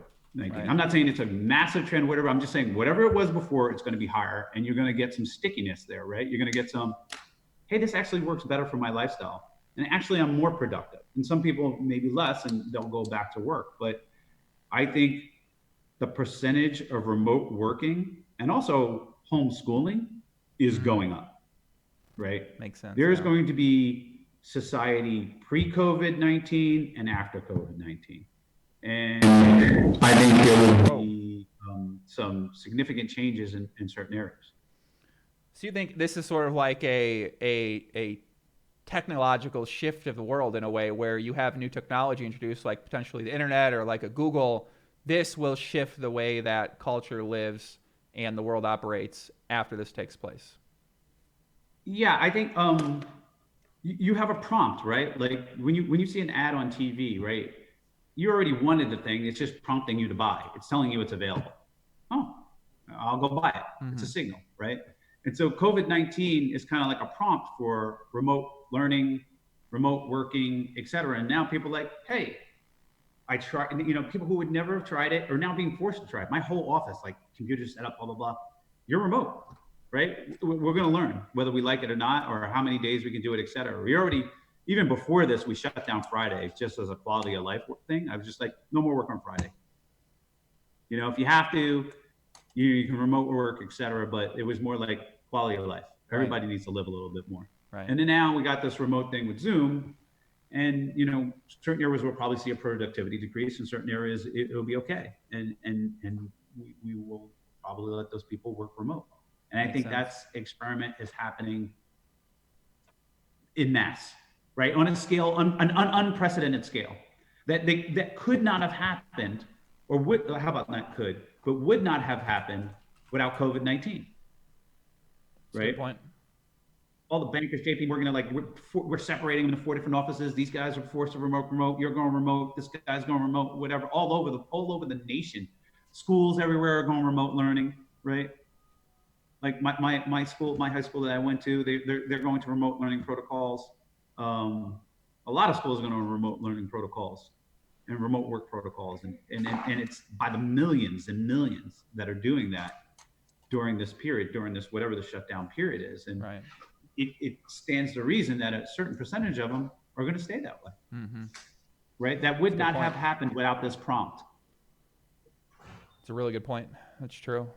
Yeah, I mean, it's going to be interesting, crazy to see what happens, right? It's going to be really, really easy to become a very fearful person of your own life and of what's going to happen with the world and be scared. And with that fear is going to come certain reactions and emotions that you might not normally do, and then you have to deal with people who are going to be acting that same way. So I don't know what the hell is going to happen, BP, but I'm pretty I think we'll all be kind of paying attention. Like, working remote is not, so certain people have kids and whatever. Like imagine how much greater a company will be for families if the remote work option is there and you just had a baby. That's true. Yeah. Like this is not necessarily, out of chaos comes opportunity, and good and bad opportunity. Good and bad. Right. And so I think some of the, I can argue that some of these companies and some of these places, you don't need all this office space and new buildings and blah, blah, blah. You have underutilized spaces at people's homes where they'd rather be. Mm-hmm. I'm in my pajamas right now. Like if I go back, there you go. Oh my God, you really are. You're in my pajamas. Wait, I think I might be. Wait, no, I don't know. I'm in. Can't really see. Yeah. There we go. I'm sorry. It's so that might be a great thing for certain people, and in every field, everywhere there's something going on. There's regs being crushed and removed and being reconsidered that slowed the creation of vaccines, treatments, medical devices being imported, etc. And hopefully, we all have learned our lessons. Be like, we gotta squash that. All this competition killing regs that we have that do more to kill competition than they do protect people. Mm-hmm. We need to squash that. Yeah. There's no reason a hearing aid should cost $1,700. Probably not. You know what I mean? Like it's like, that's just squashing competition. There's no reason why a ventilator should cost $23,000. Did you watch the did you ever see this event 201 simulation that happened in October in New York City? With where all the world leaders kind of got together and they simulated an exercise in which a coronavirus spread all over the world and caused a national pandemic where 65 million people died. Yeah, I mean, I think I was at TED when Bill Gates was there a while back. 2014, the 2014 talk that you posted about where he talked about a pandemic like this could possibly take place. Yeah, and he's and I've seen that talk, and this guy's been on top of it, sitting in his cave thinking about what are the big problems I can tackle with my massive resources and my massive platform. And it's interesting that he chose global pandemic, right? Like he's like, this is something that we're not prepared for and we should be prepared for. And lo and behold, 5 years later from when that video went up, here we are in that situation, unprepared, and having to get prepared right away. And so I forgot where I was going with this, but I can tell you haven't watched the video I'm referencing. I'm going to send it to you. It's a 10-minute summary. There's full 4-part series online, but basically they simulate exactly what's happening right now months ago, and it was in October, and then allegedly the whatever. Let's not get into it, but I'll send you a link if you guys want to watch it. I mean, it's pretty. I mean, the variables are pretty much known, right? Like you tweak this variable, you tweak that variable, and then this is the disaster you have, right? And so you basically have video game simulations of this, right? They have that one called, I don't know what it's called, but Plague Inc. Huh? Plague Inc. Yeah, and there's another one too we used to play way back in the day, and they're a little bit more sophisticated, but it's this is real. It's like, oh, what do you do when you have a highly interconnected populace that infects people at this rate and whatever, in this incubation period, how many people die? It's pretty formulaic, right? And so that's, the people who are paying attention, and there's guys in the financial community, right? Like who paid attention and took advantage of that opportunity to make money, mm-hmm. right?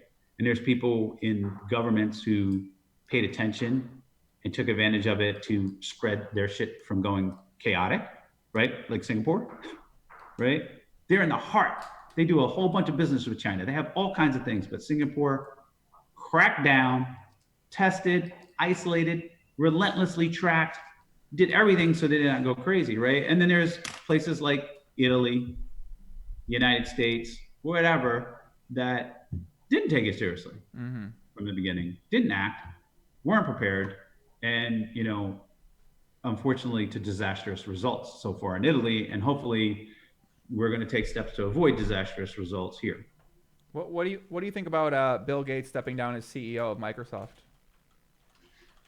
I mean, that's a personal choice, but I like it. I think that he wants to, focus his resources and his time on the problems he wants to solve, which I think, this pandemic thing kind of like refocused him on what he wants to work on, and climate change, right?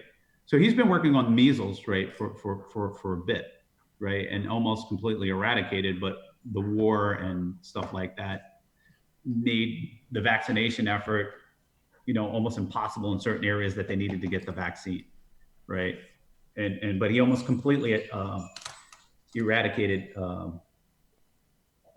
the measles. And so he's focused on these diseases, these infectious diseases that harm a lot of people, and pandemics, and kind of is in the weeds and understands, what the bottlenecks are and how to be prepared. And I think he realizes that that's his calling. And I cheer him. I cheer him on. I'm like, go to it. Right. Microsoft's going to be fine. Microsoft does not need, sorry, Bill Gates anymore. Microsoft doesn't need Bill Gates. Like, doesn't need you. Berkshire Hathaway doesn't need Bill Gates. They're going to be just fine, huh? Right. So I think, like, if he's like wants to go where he's most needed, he's making the right move. Right. Somebody says he was on the Microsoft board, correct? I think he stepped down from CEO a bunch of years back, and he was on the Microsoft board, and he stepped down from the board. So right. He stepped down from the board. He was on the board of Microsoft and Berkshire Hathaway. He stepped down from both. Those are two good companies to be on the board of, Perky. Yeah, but I mean, like, if you look at it from his life and what experiences he wants to have from now to the grave, you know what I mean? He's got to allocate his time properly. And I think the experience he wants to have is solving pandemics and climate change. So he needs to get the fuck out of there. That's what I think that's what I'm going to end up doing, Perky. I want to solve some pandemics as well, too. But I don't know how possible that is, but I know anything's possible for myself. So that's the path I'm going down. I'm going to help solve some of these pandemics. By having this podcast and the other guests talking about it, getting people to treat it seriously, you are now part of the solution. You have a big platform. Right? The people, they have friends and family, etc. They'll go double check the things I say. Don't take my word for it. Go do the double check and things on. I posted something about exponential growth. You can go check all my math. You can go check everything in this podcast, and then they will have an impact. And so you are now part of the solution. That's a good point. Yeah. Well, I think I was thinking about what could I do on my own scale. And I said, well, if I can do some podcasts for the community of people with some smart people who are going to have some good ideas in terms of where you can have a starting point or a research point or something you can follow up on, I thought that would be a pretty good idea for me to do, even though it's not something that you're reaching millions of people, but you're still reaching some people who are a part of your community and have been a part of the community for a long time. So that's why I thought, well, let me do a bunch of podcasts this week and kind of give people something to kind of hear from. And I know there's a lot of information out there as well, too. So it's not always easy to keep it all in track. And you sometimes want to hear from a person that you're familiar with or that you have a little trust about. So I thought it was a good idea to put these on. So I'm glad that I did. I mean, I'm glad to hear others' perspectives as well, too.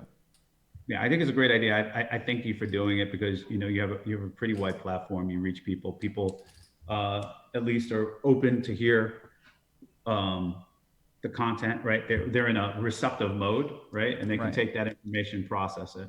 Yeah, people out there are talking about vaccines as well too. If you follow the research, right, there are some treatments that allegedly can help to fight against this. We watched on the coronavirus investigation video, we watched something that broke down the chloroquine plus the zinc and how that impacts the actual virus itself and the protein in the bloodstream.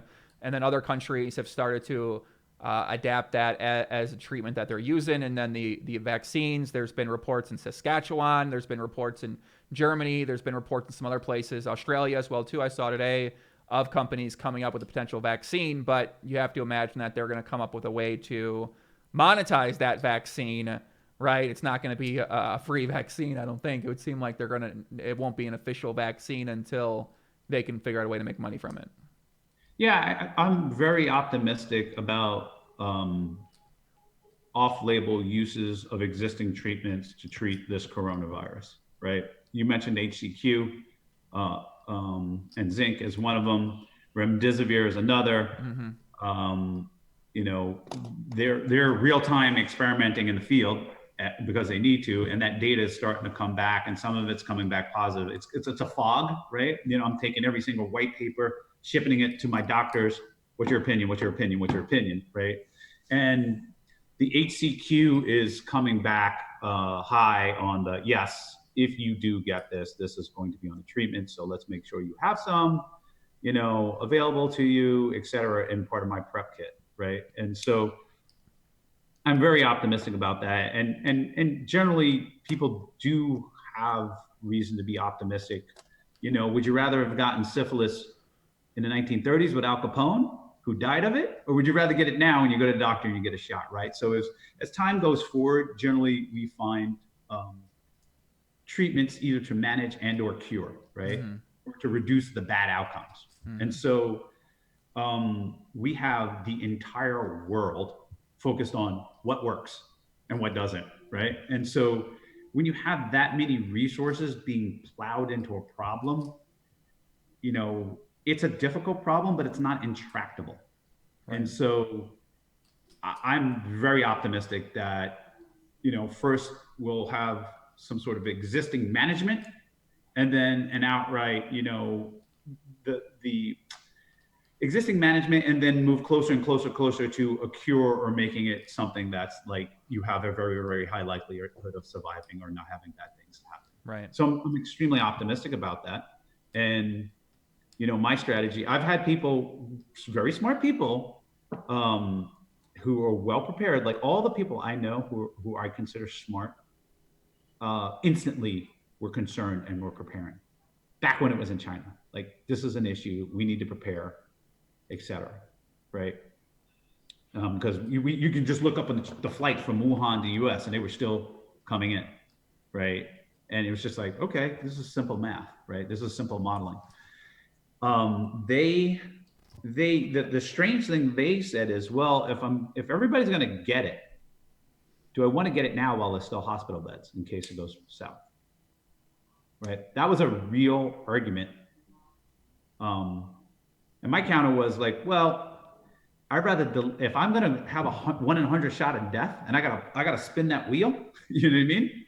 I want to spin that wheel as far in the future as possible, as long as I can have a ventilator somewhere just in case, you know what I mean? Like, yeah.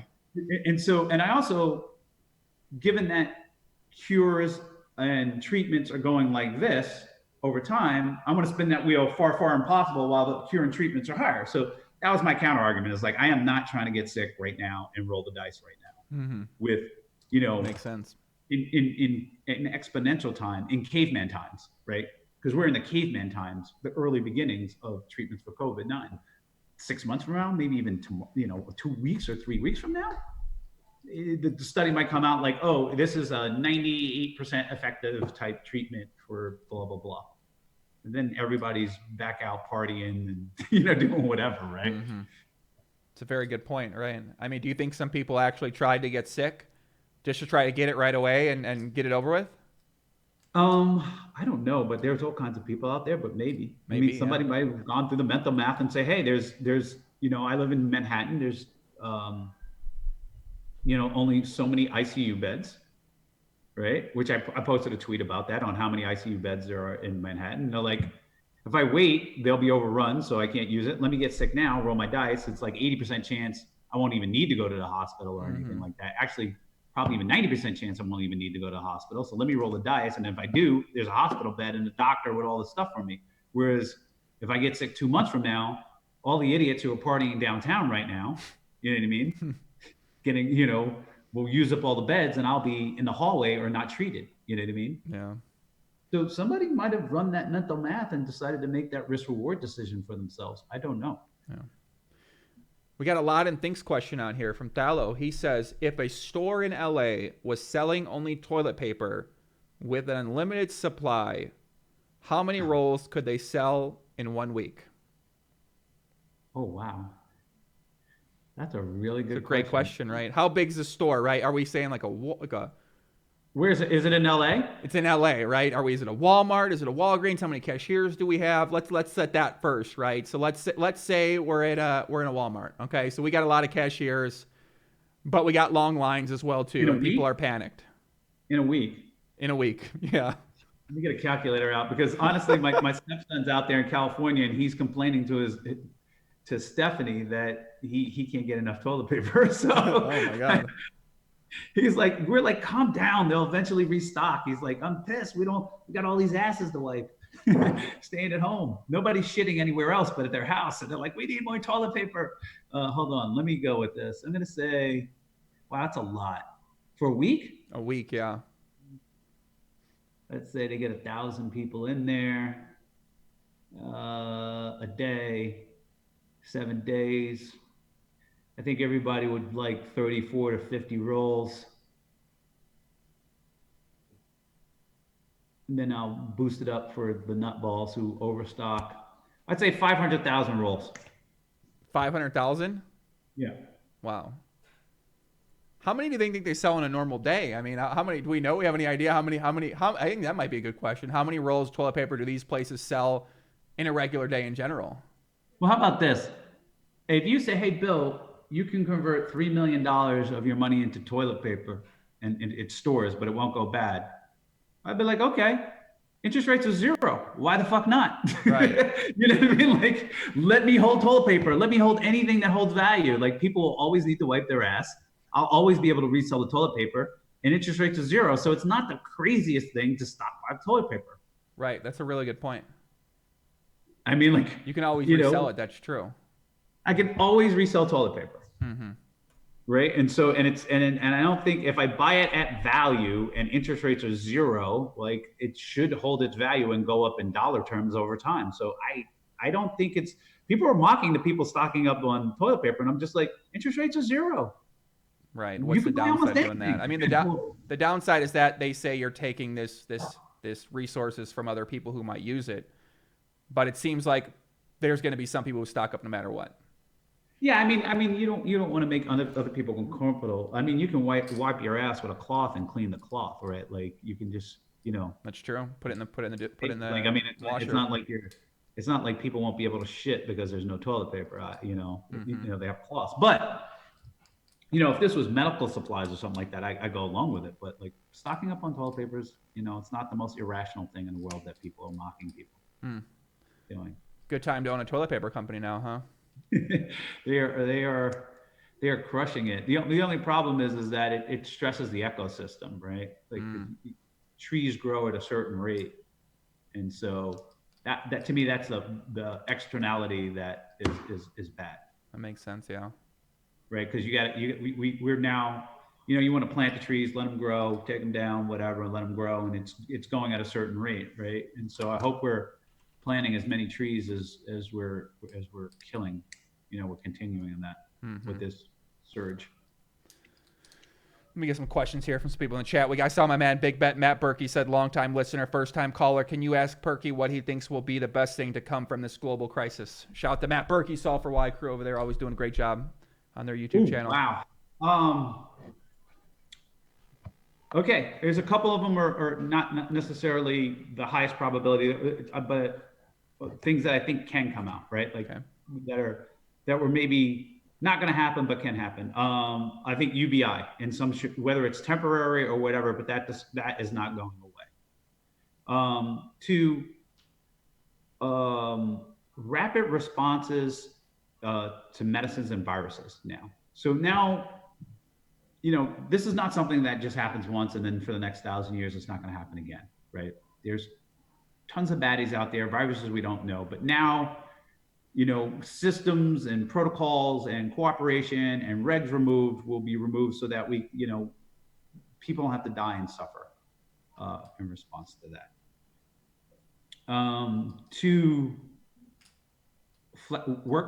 Flexible work and learning, online learning and flex. I think online learning people are going to find out that this works better for them. And flexible working remote more. And I think people's quality of life and their experiences with their loved ones will go up when they're able to not have to spend an hour 45 minutes to 2 hours commuting every day and taking that out of their life every single day. Right. So I think that to that extent, the environment's a winner because people aren't standing in traffic, polluting the air, and auto accidents are going down. And the roads are clearer. And so there's all these second, tertiary effects going on. I think people will reevaluate their relationships, hopefully in a positive way, even if that means splitting up, right? I think that's another positive thing that's going to come out of it. Like what people figuring out what's important to them, right? We've gotten so autopiloted on go to work, do this, blah, blah, blah, takes the Instagram photo, posts a picture of me in the bar, blah, blah, blah, blah, blah. And now we're going to be forced to do a serious reevaluation of what do we really enjoy? What do we really want? What do we want out of this life? It's really good points. That's true. Obviously telemedicine, a lot of regs coming down so people can do telemedicine. What's telemedicine? What's that? So telemedicine is like, you ever call Doctors on Demand? It's an app on your phone. Well, there's an app called Doctors on Demand. You can download it and you can get connected with a doctor and visit with a doctor on your phone. I have it in case I'm somewhere or whatever, but they ask you the symptoms, they see you, they, ask you questions, and they can prescribe things or whatever needs to be done, or recommend that you go into a hospital or whatever needs to be done. And that is going to go up, which it's cheaper, right?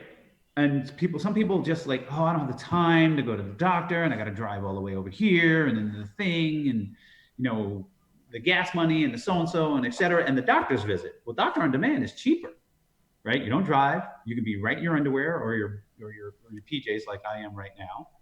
You can see a doctor instantaneously. They can answer your questions and give you advice when you may have not gone to the doctor because of the expense or the time out of your day. So I think telemedicine is on the way up as well.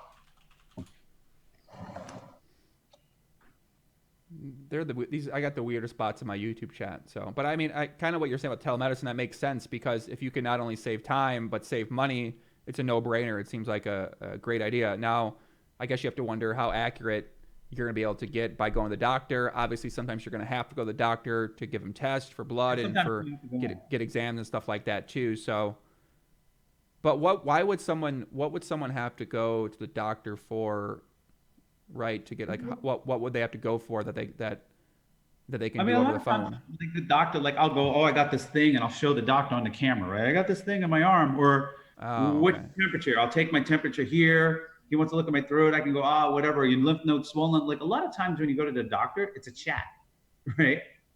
There's some diagnostics, right? How much you're weighing, what's your temperature, right? When's your last crap? How many fluids did you have? You know what I mean? And then they go from there. And so,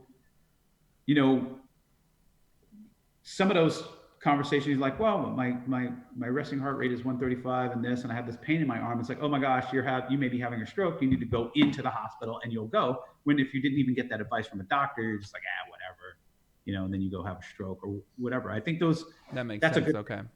I think more access to healthcare is a good thing, right? People, diagnostics, like when people are like, oh, you're a doc, when you're rich, you get all this extra medical care and blah, blah, blah. Really, it's just diagnostics, right?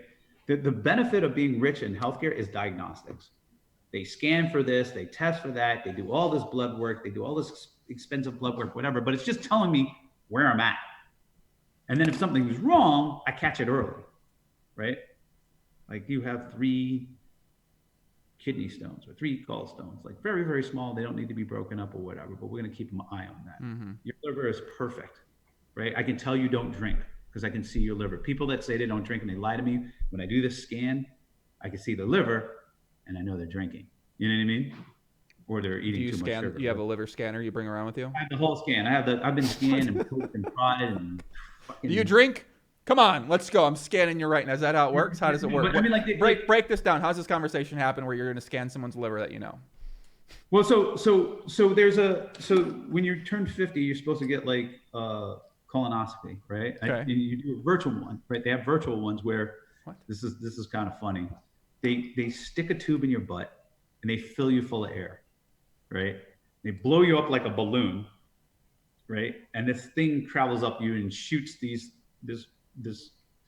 whatever it is, whatever rays or signal it needs, the machine captures it and it does a 3D everything of your insides. It has the density, whatever, and it gets all the diagnostics, right? So, I mean, the funny thing is you're blown up like a balloon and it hurts because it's like, oh, that's air, and my fucking intestines all blown out. But besides for scanning your intestines, it scans everything. It sees everything inside of you. So you get this great diagnostic of where you're at, and if you have any issues or not. So you casually do this with people that you know. No, I don't casually do it. I mean, I wish. Yeah, come on up. Let's stick this thing in your butt. Hey, come on, let's do it. No, I'm saying that the benefits of having money is You can do things like that. Yeah, I do tests like that, and most of the benefit is diagnostic. When shit goes wrong, we all get the same care. When you go to the emergency room and I go to the emergency room, we're going to get the same care. Right. What's that? So you said Laura's sick. Do we know what's wrong with her yet, or are you waiting back to hear from a test, or what? No, she had her test. They said up to 4 days, so we should have it by Tuesday. COVID-19. I think it's a dog that she has COVID-19, but maybe she does. Well, what happens if she did? Does that mean that you've been close to her, or you have to self-isolate her? Or what happens then? I mean, we just been in the house and isolated, and and we're distancing, but she goes down, I go down. You know what I mean? Right. It's true. So and we let other people know, like, Lara's sick. Here's your risk profile. Right. Do that with what you may. Right. Poker degenerates, like, we don't care. No gamble, no future. Shout out to my Chinese Chinese. Yeah, but we'll have we'll have the test soon, and we'll be able to notify. Guess what? You're going to super isolation too now. Mm-hmm. or not, right? Jeez. But most of my friends are in isolation. They're just in their apartments hanging out. Yeah. You in Texas? You said? Yes. Houston? Yes. Oh, okay. That's where all the home games are. How the poker game's been going down there? BP, I see you've been playing a little bit. I see Lara's grinding on the app a little bit like that. You guys been playing some poker, getting after it? Charlie, and it got shut down. We're now we were like, well, if we're gonna do it now because the risk goes up exponential, so let's do it now, but let's take protocols. I mean, if you do the right protocols, if we were all doctors, right? Doctors go into infectious disease wards every day. Right? They walk around, they're hanging out, people are sick like crazy, and they're not getting sick because they follow the protocols, right? They have their protocols to doing that. And as adults, not touching our face like I just did, but keeping your hands clean, at least if you touch, and keeping it clean and keeping sanitized, we can follow some protocols to mitigate that risk. But, given my family has a person with a different risk profile, we can't even take those minor risks. That makes sense. They're like, nah, can't trust you, buddy. So the poker got shut down, but it was fun. It was fun while it lasted. They were out of control. I was out of control, out of line, gambling. Having fun. You play any crazy hands at all recently? Maybe one crazy hand that stands out? I saw Lara stand up, and Lara had pocket sevens on a queen, king board and called down one of my pro-y players, rolled over sevens. I was like, no, eight. She rolled over eights. I was like, queen, king, six deuce board. Guy was firing into her, and she was like, call. Lara called him down with eights. Lara called him down. What was she playing? What do you mean? What was she playing? What stakes is she playing? Oh, we're playing 200, 400. She's in the 200, 400 game.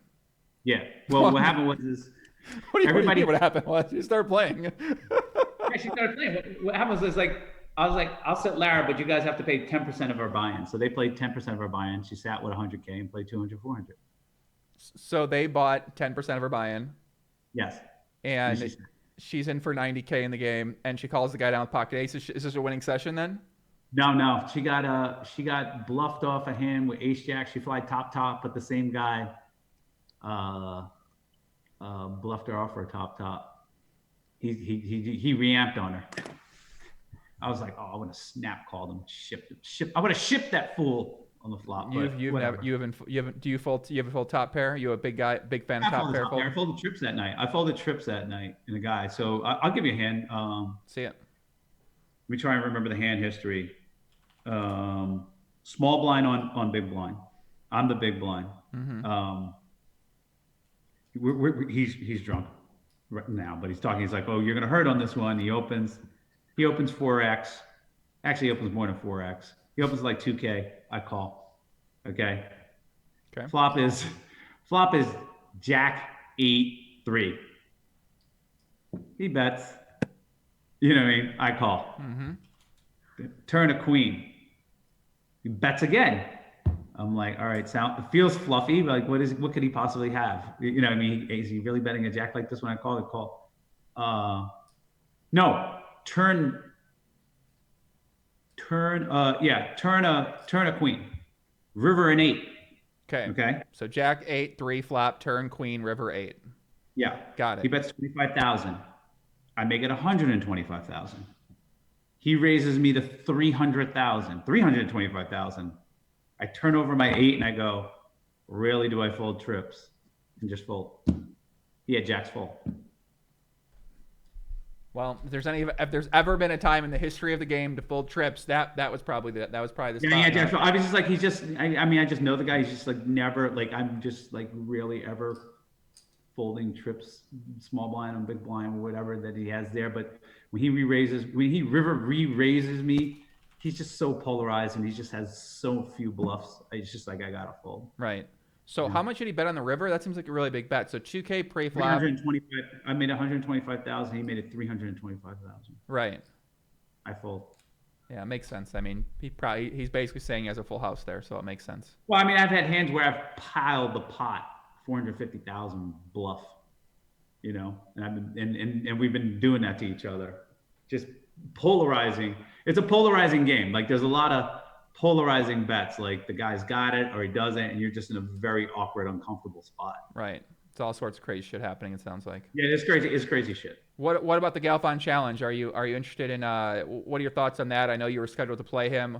You in the Thirst Lounge, I believe, right? Yeah, well, I mean, I'm not sure if I'm going to put anybody in for the Thirst Lounge to play when I have that much cash on the line. Right. You know, well, I thought it was the Thirst Lounge was scheduled. I didn't know if you were going to tap in like Ebony or something like that to go play. I didn't know the Thirst Lounge was going to take on Phil Galfond. I just didn't see it going well for the Thirst Lounge. I have the right to tap in anybody, so I can have anybody from the Thirst Lounge play for me. Okay, but you probably won't. I've been so focused on this current pandemic. Right. I haven't had time to really prepare or do anything. Like, my brain cycles have been dedicated to that. I think we're going to try and get in some sessions on party poker, 23rd-ish, you know, but this is a very fluid situation. You know what I mean? I don't know if I'm going to have to move somewhere or fly somewhere or be here or be there, et cetera. And so it's going to happen. It's just, we have to remain flexible. Mm-hmm. That makes sense. So we can look out for that, guys. That'll be coming up in the future, depending on what happens to the situation. The Galfond Challenge currently going on. Phil was down about $900,000, and he took a break, and now he's come roaring back, and now he's only down, I believe, about $400,000 too. So there is a small chance he could potentially come back and win this against Vinny Vidi, but he would have to win at the same win rate he's been winning at since the challenge went down, which is about 30-some big blinds per 100. So if he can go on this run against Vinny Vidi, then he has a chance. I mean, I don't know. It's kind of getting overshadowed now by the coronavirus. People were paying attention to it, so kind of unfortunate for the challenge. But it seems like it's been a fun challenge for Phil, and he's coming back now. So I like what I see, and I hope that he can continue the comeback.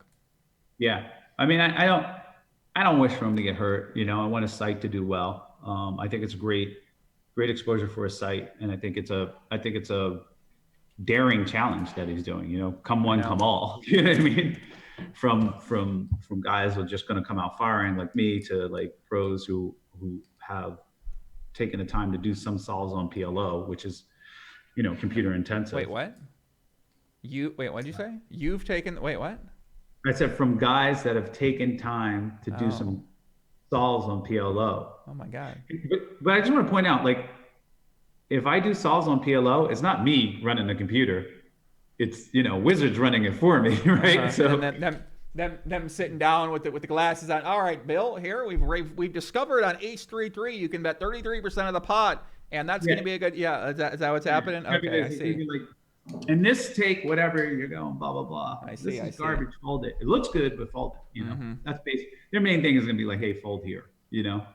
Makes sense. Like if there were going if like I was going to say, if I was going to bet on me on any session, am I an overcaller or overfolder? I'm an overcaller, right? You're an overcaller, huh? That's just an overcall. Understatement of the year, Bill Perkins. Understatement of the year, right? And so, like, if you were going to exploit me, it would be like exploit him as an overcaller, And then I'd be kicked out of the game because I'd be playing too tight. Yeah. Tightening up and then jamming for value. And I'd be like, My man Peter Jennings said, "What are some bullish and unintended consequences from what's taking place right now?" I think the most bullish thing is zero interest rate and zero reserve rate. I mean, that is ridiculous. Like how much rocket fuel is just laying there waiting to be lit.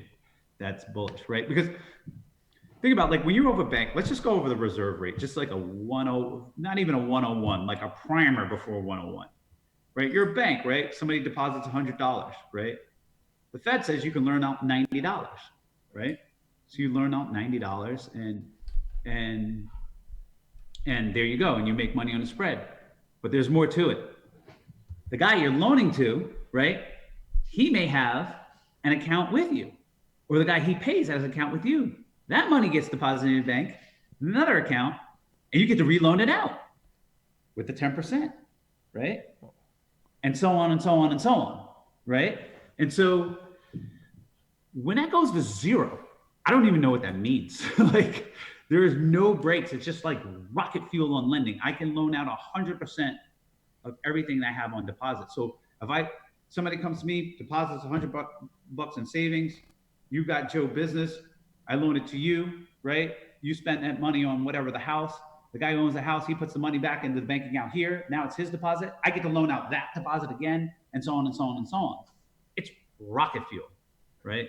So, and with zero interest rates, which forces people to go, well, I normally wouldn't invest in this thing, but what else? I got no place to go, right? I call it the officer and the gentleman line. You ever watch an Officer and Gentleman? Mm-mm. Oh, geez, come on. I can't even use it now. But anyway, nobody's got any place to go.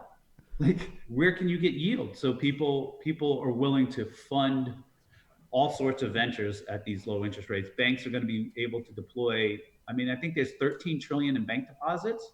So that's like 1.3 trillion available for lending that just flies into the economy. It sounds like there are going to be a lot of people who are borrowing money at this zero interest rate who are going to be unable to pay it back because they aren't going to have a way to earn money over the next few years, and then they're going to be in a lot of debt come here in the future. Well, I mean, first of all, they don't get to borrow at zero. Okay. They get to borrow at some other rate. And second of all, the banks aren't loaning just willy-nilly, like, hey, Joe off the street, give the money, right? They're loaning to ventures. And yes, I think some of them will go, a significant amount of them will go bust. But in the meanwhile, people will be building things, doing stuff, starting businesses, hiring people. You know what I mean? Just stuff will happen, right? Like, it'll induce people to do things and get the economy going, right? So there'll be pros and cons. There'll be some people who end up suffering from it, but there'll be other people who end up doing really good from it. For sure, but the bottom line is that people opening offices, starting businesses, buying chairs, having lunches come in, whatever it is, just starts that. It's just going to be. It's just massively bullish. Without a pandemic, with a pandemic, doesn't mean shit. Doesn't mean a fucking thing until this is properly dealt with. Interesting. Okay. So because the pandemic's going on, just because they made this change, you don't think it'll have a positive impact overall? People aren't going to see like I know real estate agents. People aren't going to see houses to buy houses right now. Right. No, nobody's got time for that. Nobody has the time. Like I'm gonna go start out a business, start interviewing 100 people to come in. Like people don't have time for that, even if they could, right? And so all business activity is slowed or stopped, right? Except for healthcare, right?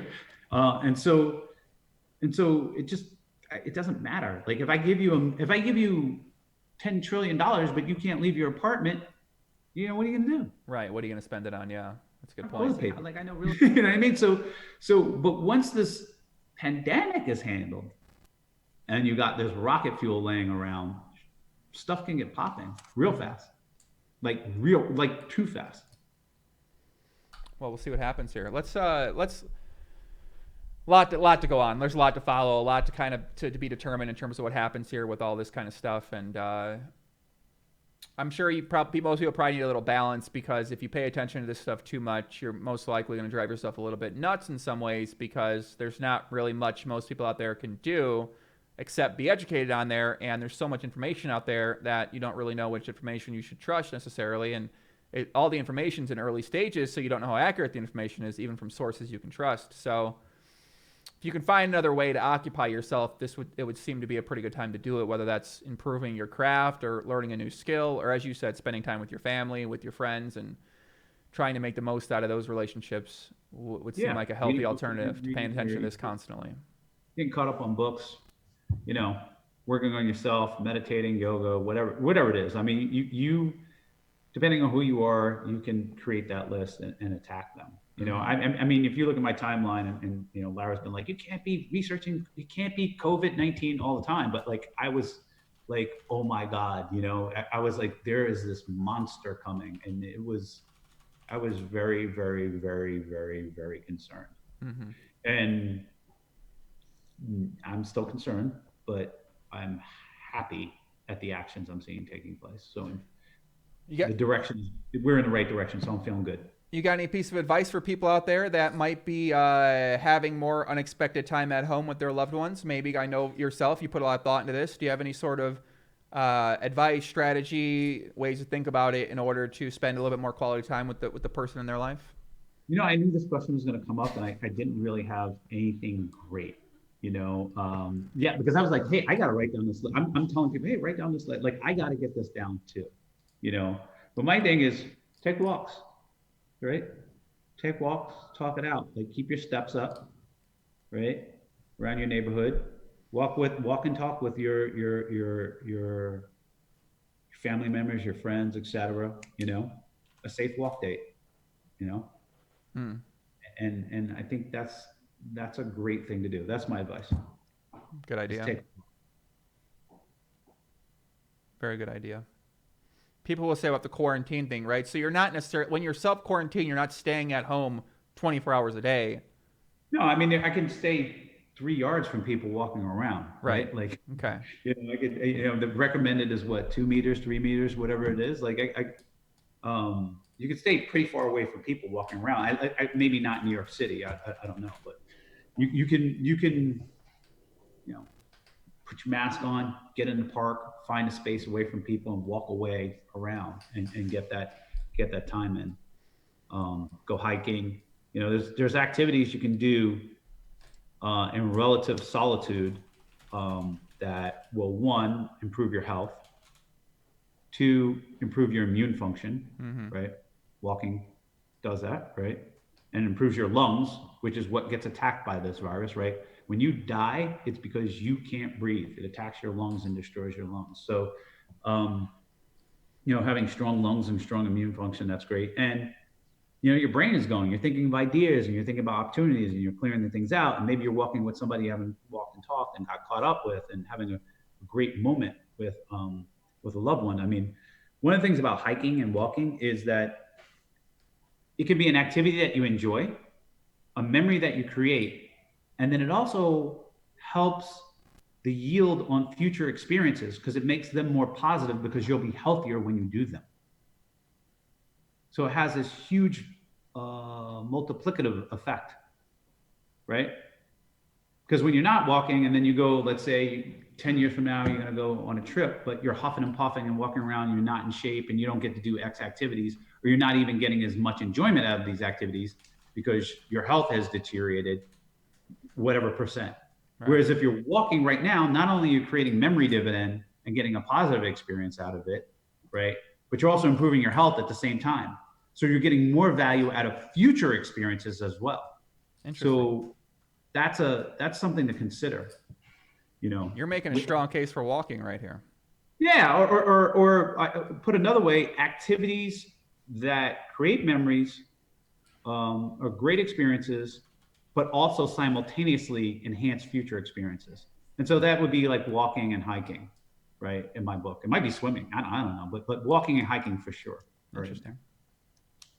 Well, there you guys go. I'm going to go for a walk after this podcast is over now. There you go. Amen. What else we got out there, Bill? What else we got to discuss? I mean, I feel like I'm trying to keep these 2 hours, but I think we talked a lot about the coronavirus, talked about poker, Galfond Challenge, talked about how you're dealing with it, your thoughts on it, the market, trading. I guess now it's wait and see what happens here, huh? If you want to follow, I mean, is there anything anybody missed out there in the chat? Let's go, guys. Give me some questions. You got some questions for BP you want to know? Here's the time to get them in out there. If you're on YouTube, if you're on Twitch, I'll try to ask some of the good ones out there. See what y'all have. Or the silly ones, it doesn't matter. Is there a silly one that doesn't matter? CG says, how has your poker side of things been going for you? Do you still find value there? Streamboat, Durst Lounge, etc. I do. I mean, right now it's really unfortunate, like this, because poker for me is more social. I mean, I like the online games or whatever, but it's just not the same value proposition. Right.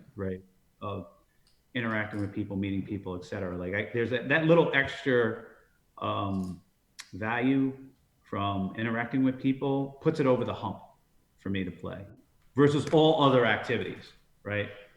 So this thing is kind of like diminished the value proposition of poker for me right now.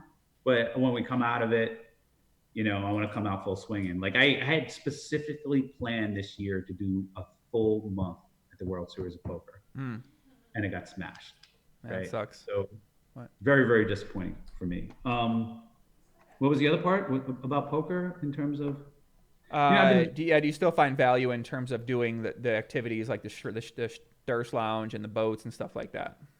I really enjoyed the Durst Lounge and like giving people a platform to find their own way and create it. I think, it was a success in that standpoint, but it wasn't a success in the standpoint of like it itself would grow large enough to create like a global platform, a global brand in any kind of significant way. Right. But it had its other successes.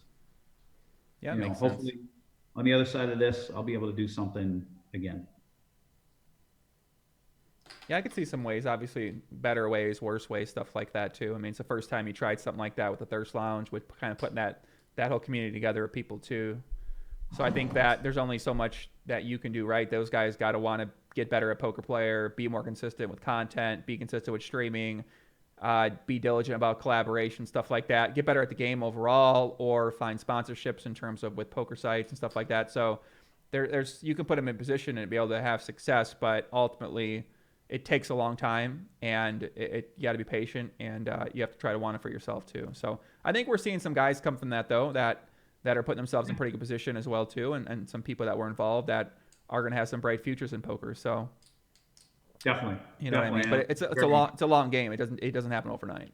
No, I'm very proud that they took advantage of the platform to go ahead and do that. Yeah. So I really want to see one of them play Phil Galfond in the pot limit. Can you imagine tapping in fucking John Party to come in and play Phil Galfond? That would be amazing. At some 100, 200 pot, he's streaming it. He goes, "Oh my god, I gotta!" He's like freaking out over. I mean, any pot he'll play will be the biggest pot he's ever played, essentially. So, I think you got to have those guys play at least a little bit. Yeah. Have them. It's kind of. We'll have to see. Those are big stakes. That's true. 100. What is it? 100, 200? I think it's 2-4. 200, 400? Yeah, 200, 400, 20 buy-in stop loss. No, I think it's 100, 200 with a 400K stop loss, I believe. Yeah, it's one of those. The side bet's 1 million and 250,000. If you win, you get $1 million. Yeah. Whatever it is. I'm coming. What other questions we got? Joey, no. Where was that one from? Alleged girl name. Lana Riley. Any advice? Is that really Lana Riley? Advice for young people for career choice. Wow. I would do what you love. So, I mean, I don't know, like everybody's like career choice. Like if you just want to go technical, I don't care what I do. I'm a robot. Go into programming, you know, programming. I'm constantly hiring programmers or need a programmer or somebody to program this or write this or whatever. And I've noticed like we've had really great programmers who know stuff, whatever, and like okay programmers, and they all seem to get paid the same, right? Maybe just a little bit different. Like this guy will pay more. And it just seems like it's an insatiable need. Programming and data scientists, always. But if I'm talking more holistically, just do what you love. Make it work. You know, invest in it. Take a chance. You know, or start something from it. Yeah, exactly. So if I love to learn, right, what would be a business or a way I could go upon doing that? I could learn for some, like a researcher, right? Someone could hire me as a researcher. I could research my own thing. Like what would be, what do you think? Yeah, like if you like, that's what an analyst is, right? We have analysts that specialize in natural gas or energy or whatever, and they just go and hoover up everything and present the information in, you know, concise format that I can digest and I can act on, right? Makes sense. So I might go see if there's any data on X, Y, and Z. Like I have a we track LNG ships, right? Liquefied natural gas, right? And I'm like, well, I want to know the ship pattern. So guy went out, here's a program, built an AI, and it shows me a map of where all the ships are going and where they're going, and then puts out data like it's most likely to go to this destination based on the last destination, ship speed, and all this other kind of crap. Right? That's something you could do. It's invaluable, right? Like to a certain extent, right? Like that guy's always going to be hired, right? He's going to have a job. Right. That's a good point. Yeah. Right? Wait, just research. Tell me how many people in Germany work in auto manufacturing. Tell me what the natural gas usage is of auto plants in Germany. If they shut down, what is gas usage going to do? You know, tell me, you know what I mean? Like just questions that you may be able to Google, but you probably will have to go deep into some paper and then do some research and then run an estimate yourself. So right? Basically you can scale if you're, no matter where you're at in that process, if you're the researcher, you can still scale that by hiring a team of researchers under yourself, no matter how good of a researcher you might be. Yeah, sometimes you don't need to reinvent the wheel. Like the researcher will be like, well, I found like McKinsey and so did a study and a report in 2014, and we can take the data and the methodology and take it forth. That report costs $500. You know, buy the McKinsey report, and then we'll take it from there. I'm like, okay, go buy the report, read it, and then replicate the methods, and then tell me what a good estimates would be for now for whatever question I'm asking, right? So, see, my job is, you know, when I'm trading, fundamental traders like investors, like I said, so my job is to know how to ask the right questions, or to ask questions, right? And then I have a team of people to give me the answer, right? But to me, the most valuable guy in the organization is the person who knows to ask questions and has imagination, right? Who goes, what if? Well, what if this happened? Well, tell me what would happen. It doesn't seem likely. It doesn't matter. Go do the research. Pull up all the data. I want to know if there's any signal in there. And a lot of times it's a no. It has no impact. But those times when it's like, oh wow, if this what if happens, this is going to happen, and kaboom. You know what I mean? Well, how do you think you learn how to ask better questions? It pays for everything. You know. How do you think you learn how to get better at that skill? Wow.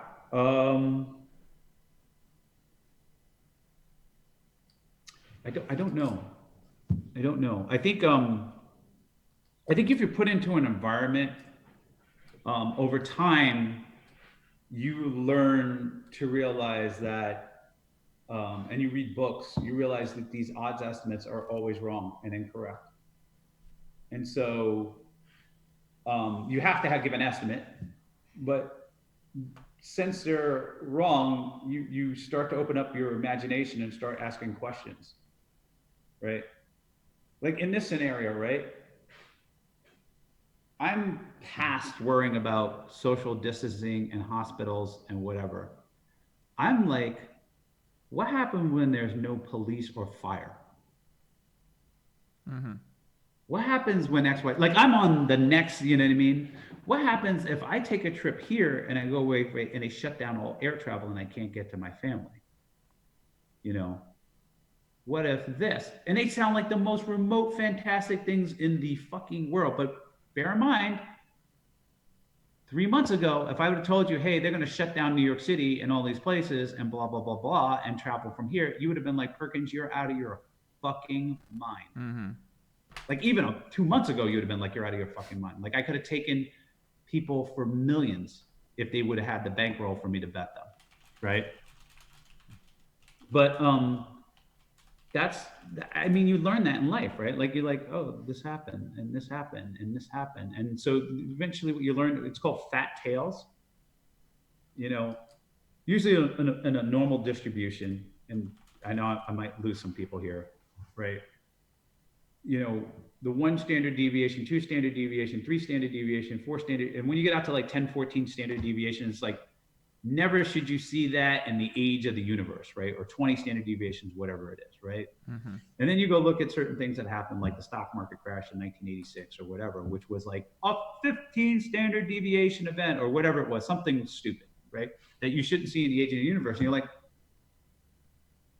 is it more likely that that was a 15 standard deviation move, or the odds were wrong, or the ball was wrong, or the shape of the curve that you're drawing the distribution is wrong? Mm-hmm. And basically, it's the shape of the distribution of the curve is wrong because you just don't have enough observations, right? And so you start thinking about things differently when you're trading risk. And then when you start thinking differently, you start asking different questions.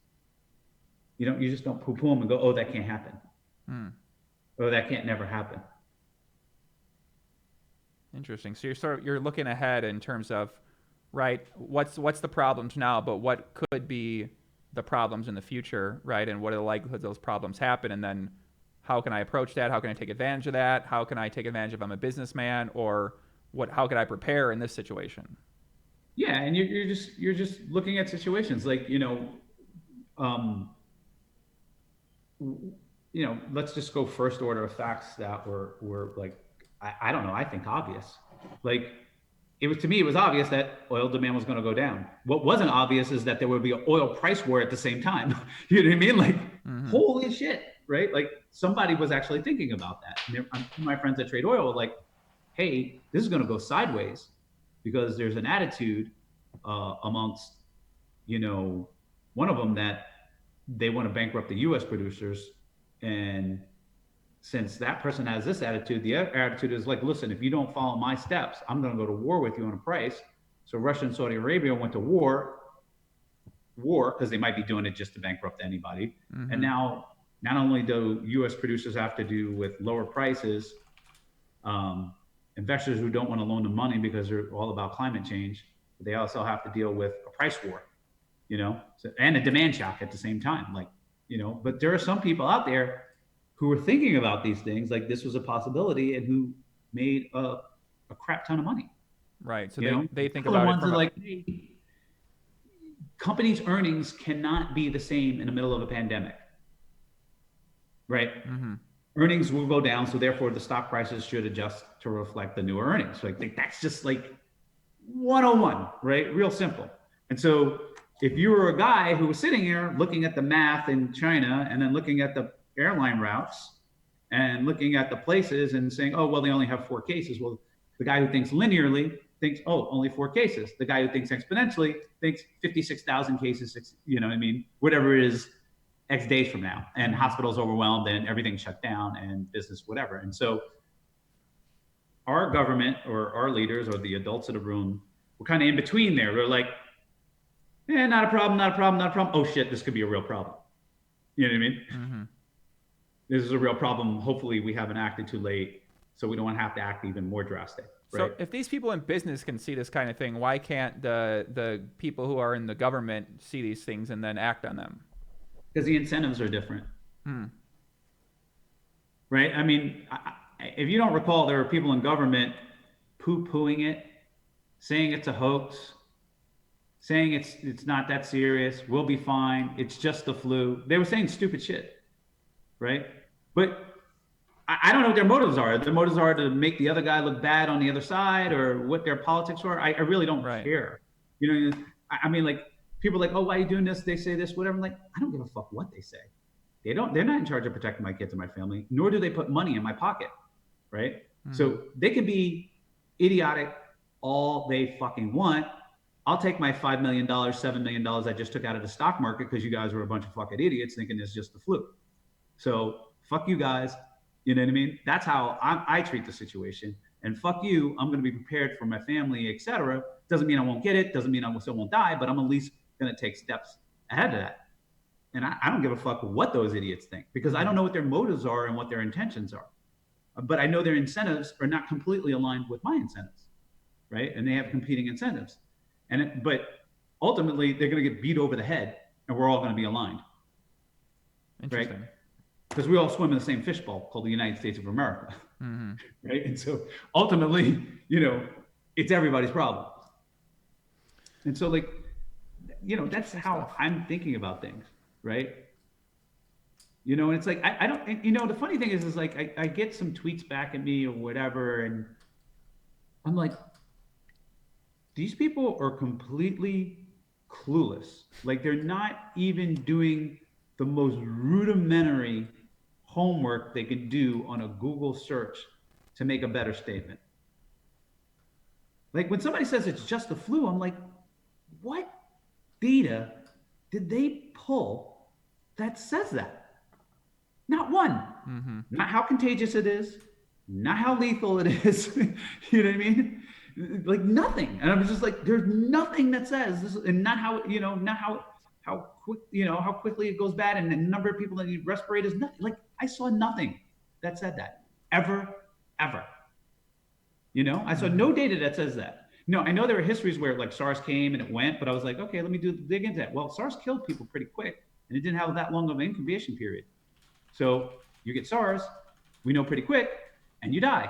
You know what I mean? So that's actually, unfortunately, a good thing because you get sick fast and you're not wandering around asymptomatic and whatever. But like this one is like the worst case scenario. Hmm. You know, 80% of the people are like, whatever, roaming around asymptomatic and then infecting other people. And then the other people like really sick or need hospital, whatever. And it's growing exponentially. I'm just like, oh, my eyes are like, you know what I mean? Like I look like the guy in a horror movie where the monster's about to eat him, And everybody else is like partying like it's 1999. And so my first thing was like, okay, I'm a trader, right? I got time. I got to deal with the trading things, and I got to deal with my family things, right? And I'm just monitoring. So I'm in monitoring mode. And I was like, the first thing is going to be economic, and then I got to really knuckle down on what's going to happen here from them. But to me, it was a certainty. Hmm. So how are you spending your own energies on business or on research or on family? How are you sort of allocating your time? Well, I mean, right now, like all the time is now like, when is Lara going to be better? When are we going to get the test results? And where are we going to go after we do that? Right? Hmm. Are we going to a ranch in Texas? Are we going to St. Thomas? Like, where are we going? Where are we going to hold up? And how do we control our kids who are like use every trick in the book to go hang out with their friends, right? Like, so it's a social engineering problem. How do we not be bad parents and make sure we do that? And so that's most of my time. The rest is, on my phone trading and positioning, et cetera. But the trading is pretty easy. When you have these big monstrous events, right? Like it's like demand go down, easy trade, Hmm. earnings go down, easy trade, and so the next hard trade is when does that trend reverse? And what the things I'm thinking about now, like we talked about in the beginning, is what signals do I need to see to change my current view with respect to trading, Hmm. right? And so I'm refining and looking for those signals, right? And then what is the timeline? Like, what is the timeline? Like, you know, very simple stuff. Really caveman. It's not even that smart. It's just caveman. It's like, oh, Lombardy or whatever region it is, they implemented this shutdown, and then new cases were less. The next day's cases, new cases were lower than the previous day's new cases. When you have that, you're starting to go linear. Mm-hmm. You're starting to go to an R of 1, right? And so you're like, oh, things are going to get better. They're at least, they should be halfway through. You know, they're going to pull a South Korea pretty soon, right?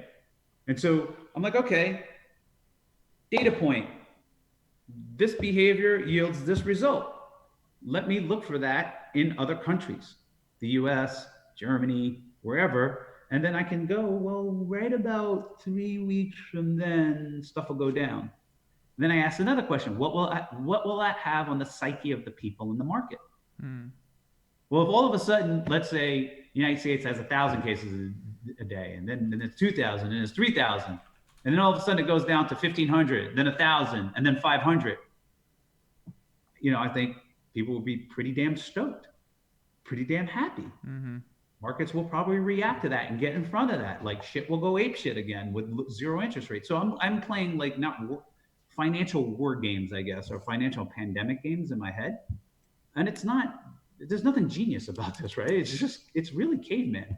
You don't need tweezers. I say in the office is like, guys, we need a sledgehammer, not a tweezer, right? It's not like we're in there tweaking every last one and my frequency of my bet has to be 72.5 or else I can get exploited. This is like, dude, if I'm within 60 to 90%, I'm going to crush it. Right. Right. And that's what I'm doing. That's where my brain is at. What? You have a question, Shobes? No question? No questions. No question? No Stop questions. What? What do you got? Stop talking to you? I'm trying to get a question from you. Do you have a question? No question. Shy. Okay. She's too shy. She doesn't have a question. No. Okay. People in the chat had a few questions earlier. They asked about Dan Bilzerian. Where's Dan Bilzerian at? And is he officially retired from poker? And is he now a full-blown entrepreneur with Ignite? He's definitely a full-blown entrepreneur with Ignite. I think Dan has a love-hate relationship with poker. Basically, everybody's gotten better, right? And he's kind of still where he was, and so he's like, I hate it, right? It causes stress. Hates when he loses. If he makes any money, it doesn't change his life. If he loses money, he hates it. You know what I mean? But he does enjoy hanging out with the boys occasionally. And he doesn't have the patience for it. He's somewhere in probably Nevada, right? Or at Las Vegas at his house, propped up, implementing protocols, changing behavior, probably reducing the amount of girls around him. Who knows? You know what I mean? That's what I told him. Maybe he's increasing the amount of girls around him. You never know. No, I told him to reduce. I told him, dude, you got to reduce. Dan, listen, you can't have 30 girls around you. You need 7's going to be good enough. Well, listen, the CDC says less than 50 people around you. I'm going with, I'm going to take it down below 10. Well, I actually believe today there was a press conference and they recommended less than 10.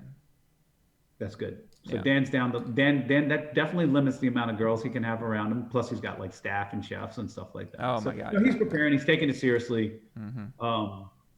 He may at one point been like a whatever, but like he's definitely taking it seriously. No, he's taking it serious. Yeah. Yeah. What other? I think those are most of the questions. A lot of questions about trading and more specifics to trading and that type of stuff like that. Does anybody have any lighthearted questions that aren't so serious that make us think too deeply about things on things like that, right? Let's see. Yeah. Because I'm like, it's not like I'm a stock advisor. I can't be like, buy XYZ Corp or whatever. Like, that's not me. I'm more like, I'm more just taking like the macro lessons I've learned, using a sledgehammer and firing, Makes sense. No gamble, no future. High risk, high reward. No gamble, no future. Yeah, normally I wouldn't even be paying attention. I was just like, but now I'd rather be traveling or doing something or spending time. But like, I have so much solitude time. I'm like, well, I might as well trade equities. You know what I mean? Yeah. Oh Chaos equals opportunity. I might as well take advantage of it. Oh man. Okay, let me see if we have questions here and that are more lighthearted. Not really. No, I don't see any that are lighthearted. No, lighthearted. Not really. Does Bill play any board games right now? Okay, here's lighthearted. Okay, Thai curry cashews. These are great. Don't eat too many though. They're calorically dense, but they're great. There you go, lighthearted. Does Bill play any board games right now? Like chess? Yes. Like chess, sure. Like chess. When I was in Ireland, we played Cards Against Humanity, whole family, UK edition. That was fun. Mm-hmm. We used to play Clue with the kids, but Brisa got so good she'd always win, so we got rid of that. My youngest. But yeah, I'll play any board game. I'll play Shoots and Ladders. You play anything? I've been playing a game called Jaipur. I played a lot. It's like a card game. It's very simple. It has some skill, but it also has a lot of variance as well too. It's based out of India, one of the top games there. I've been playing that a lot. It's a very good game. You can play with your girlfriend or with a friend or in a casual way. You can gamble on it if you want to, and it's a lot of fun. Very simple game to play. I like werewolves if you can get 8 non-infected people. You what? Werewolves. Werewolves. That's the game where they play in person? Yeah. So what do you mean 8 non-infected people? It's best with the more people, the better. Uh-huh. You can play with 5, but essentially there'll be werewolves who kill people at night, like 2 werewolves, right? And there'll be 6 villagers, right? Okay. And nobody knows who's who, except for the werewolves who know who each other are, right? The guy who runs it says, okay, townspeople go to sleep. Everybody wake up. He identifies who the werewolves are, and then there's 7 people in a room, right? Mm-hmm. And the game ends if there are 2 villagers and 2 werewolves, because the werewolves eat the villagers. So every quote unquote day, the villagers vote on who's a werewolf and kill a person. So it's like a witch hunt during the day. And so you're asking people questions and putting them on trial. It's basically like Liar's Poker, but in a game format. Interesting. Okay. So you go like, I think, I nominate so-and-so. I think he's a werewolf. Like, I'm not the werewolf. Why would I be the werewolf? Listen, I'm a villager. I've always been a villager, blah, blah, blah. People like trying to read you, whatever. And then the townspeople vote after you got put on the stand whether to kill you or not. And then they have like a certain amount of time to do this, to kill somebody. And then they go to sleep. And when they go to sleep, the werewolves kill somebody. And so every time you kill somebody, the guy who's running the game tells the person whether it was a werewolf or not. Anyway, it's a lot of fun. I recommend getting the game. How do you get a read on people? If you're a werewolf and you're like, no. I mean, you're just watching people, like how they react, whether you think they're telling the truth or whether they're overreacting. Like a lot of people, when they're trying to tell a story, they'll overreact or they'll underreact or they'll be nervous, or you gotta match the personality type to their behavior when asked whether they're lying or not. So you want to go around and ask. So the game usually starts with everybody goes around, introduces themselves, and says what they are. Everybody always says they're a villager, right? And so it's like, hi, I'm Bill Perkins. I'm a villager. I'm a normal villager. I love to play this game because I like killing werewolves, whatever. Next person, hi, I'm Bill Cernan. I'm a villager, whatever. Go around. And then people are just watching, like, especially new people, they're grinning. They're all happy when they're the werewolf. You're like, you just find things out. And then you put them on trial, you nominate them. And then you also see the person gets put on trial. They close their eyes when people vote and they hold their hands up, but everybody else can see. So you can also watch people's voting patterns. Oh, right? Okay. So you're watching their voting patterns and their behavior, and whether or not, I know people don't want to hear about werewolves all the time. Well, I mean, we're wrapping up anyway, so it's at the end. The only people left listening now are hardcores and the hardcores listening right now. So hardcores, I appreciate you hardcores out there. I do too, guys. If you enjoy the podcast, let me know what you thought below in the comments on YouTube. If you're on Twitch, shout out to everybody on Twitch. Please like the video if you enjoyed it. Dislike it if you didn't like it. It greatly helps support the channel. We got podcasts all week. Doug Polk, Rob Young, Mike McDonald. Back tomorrow, 5 p.m. Eastern time. If you want to follow my man Perkins, he's at Bill Perkins on Instagram. He's always posting kind of what he's up to with his life. Usually it involves a bunch of beautiful ladies in an exotic location, and there's a lot of girls that are dancing in the stories. I mean, listen, it's a fun story to follow. And also on Twitter at BP22 if you want to follow any of his thoughts on the coronavirus, where he's been updating there very, very frequently as well, too. If you have any questions for him, hit him up on Twitter, ask him on there, and you might get an answer. So that's what I got, BP. I appreciate you coming on, man. It's very nice talking to you. Thanks for listening, guys. Stay safe. Take things seriously, but be optimistic. Amen. I agree, guys. We'll be back soon. See you guys tomorrow. Much love. Peace out. Take care, everybody.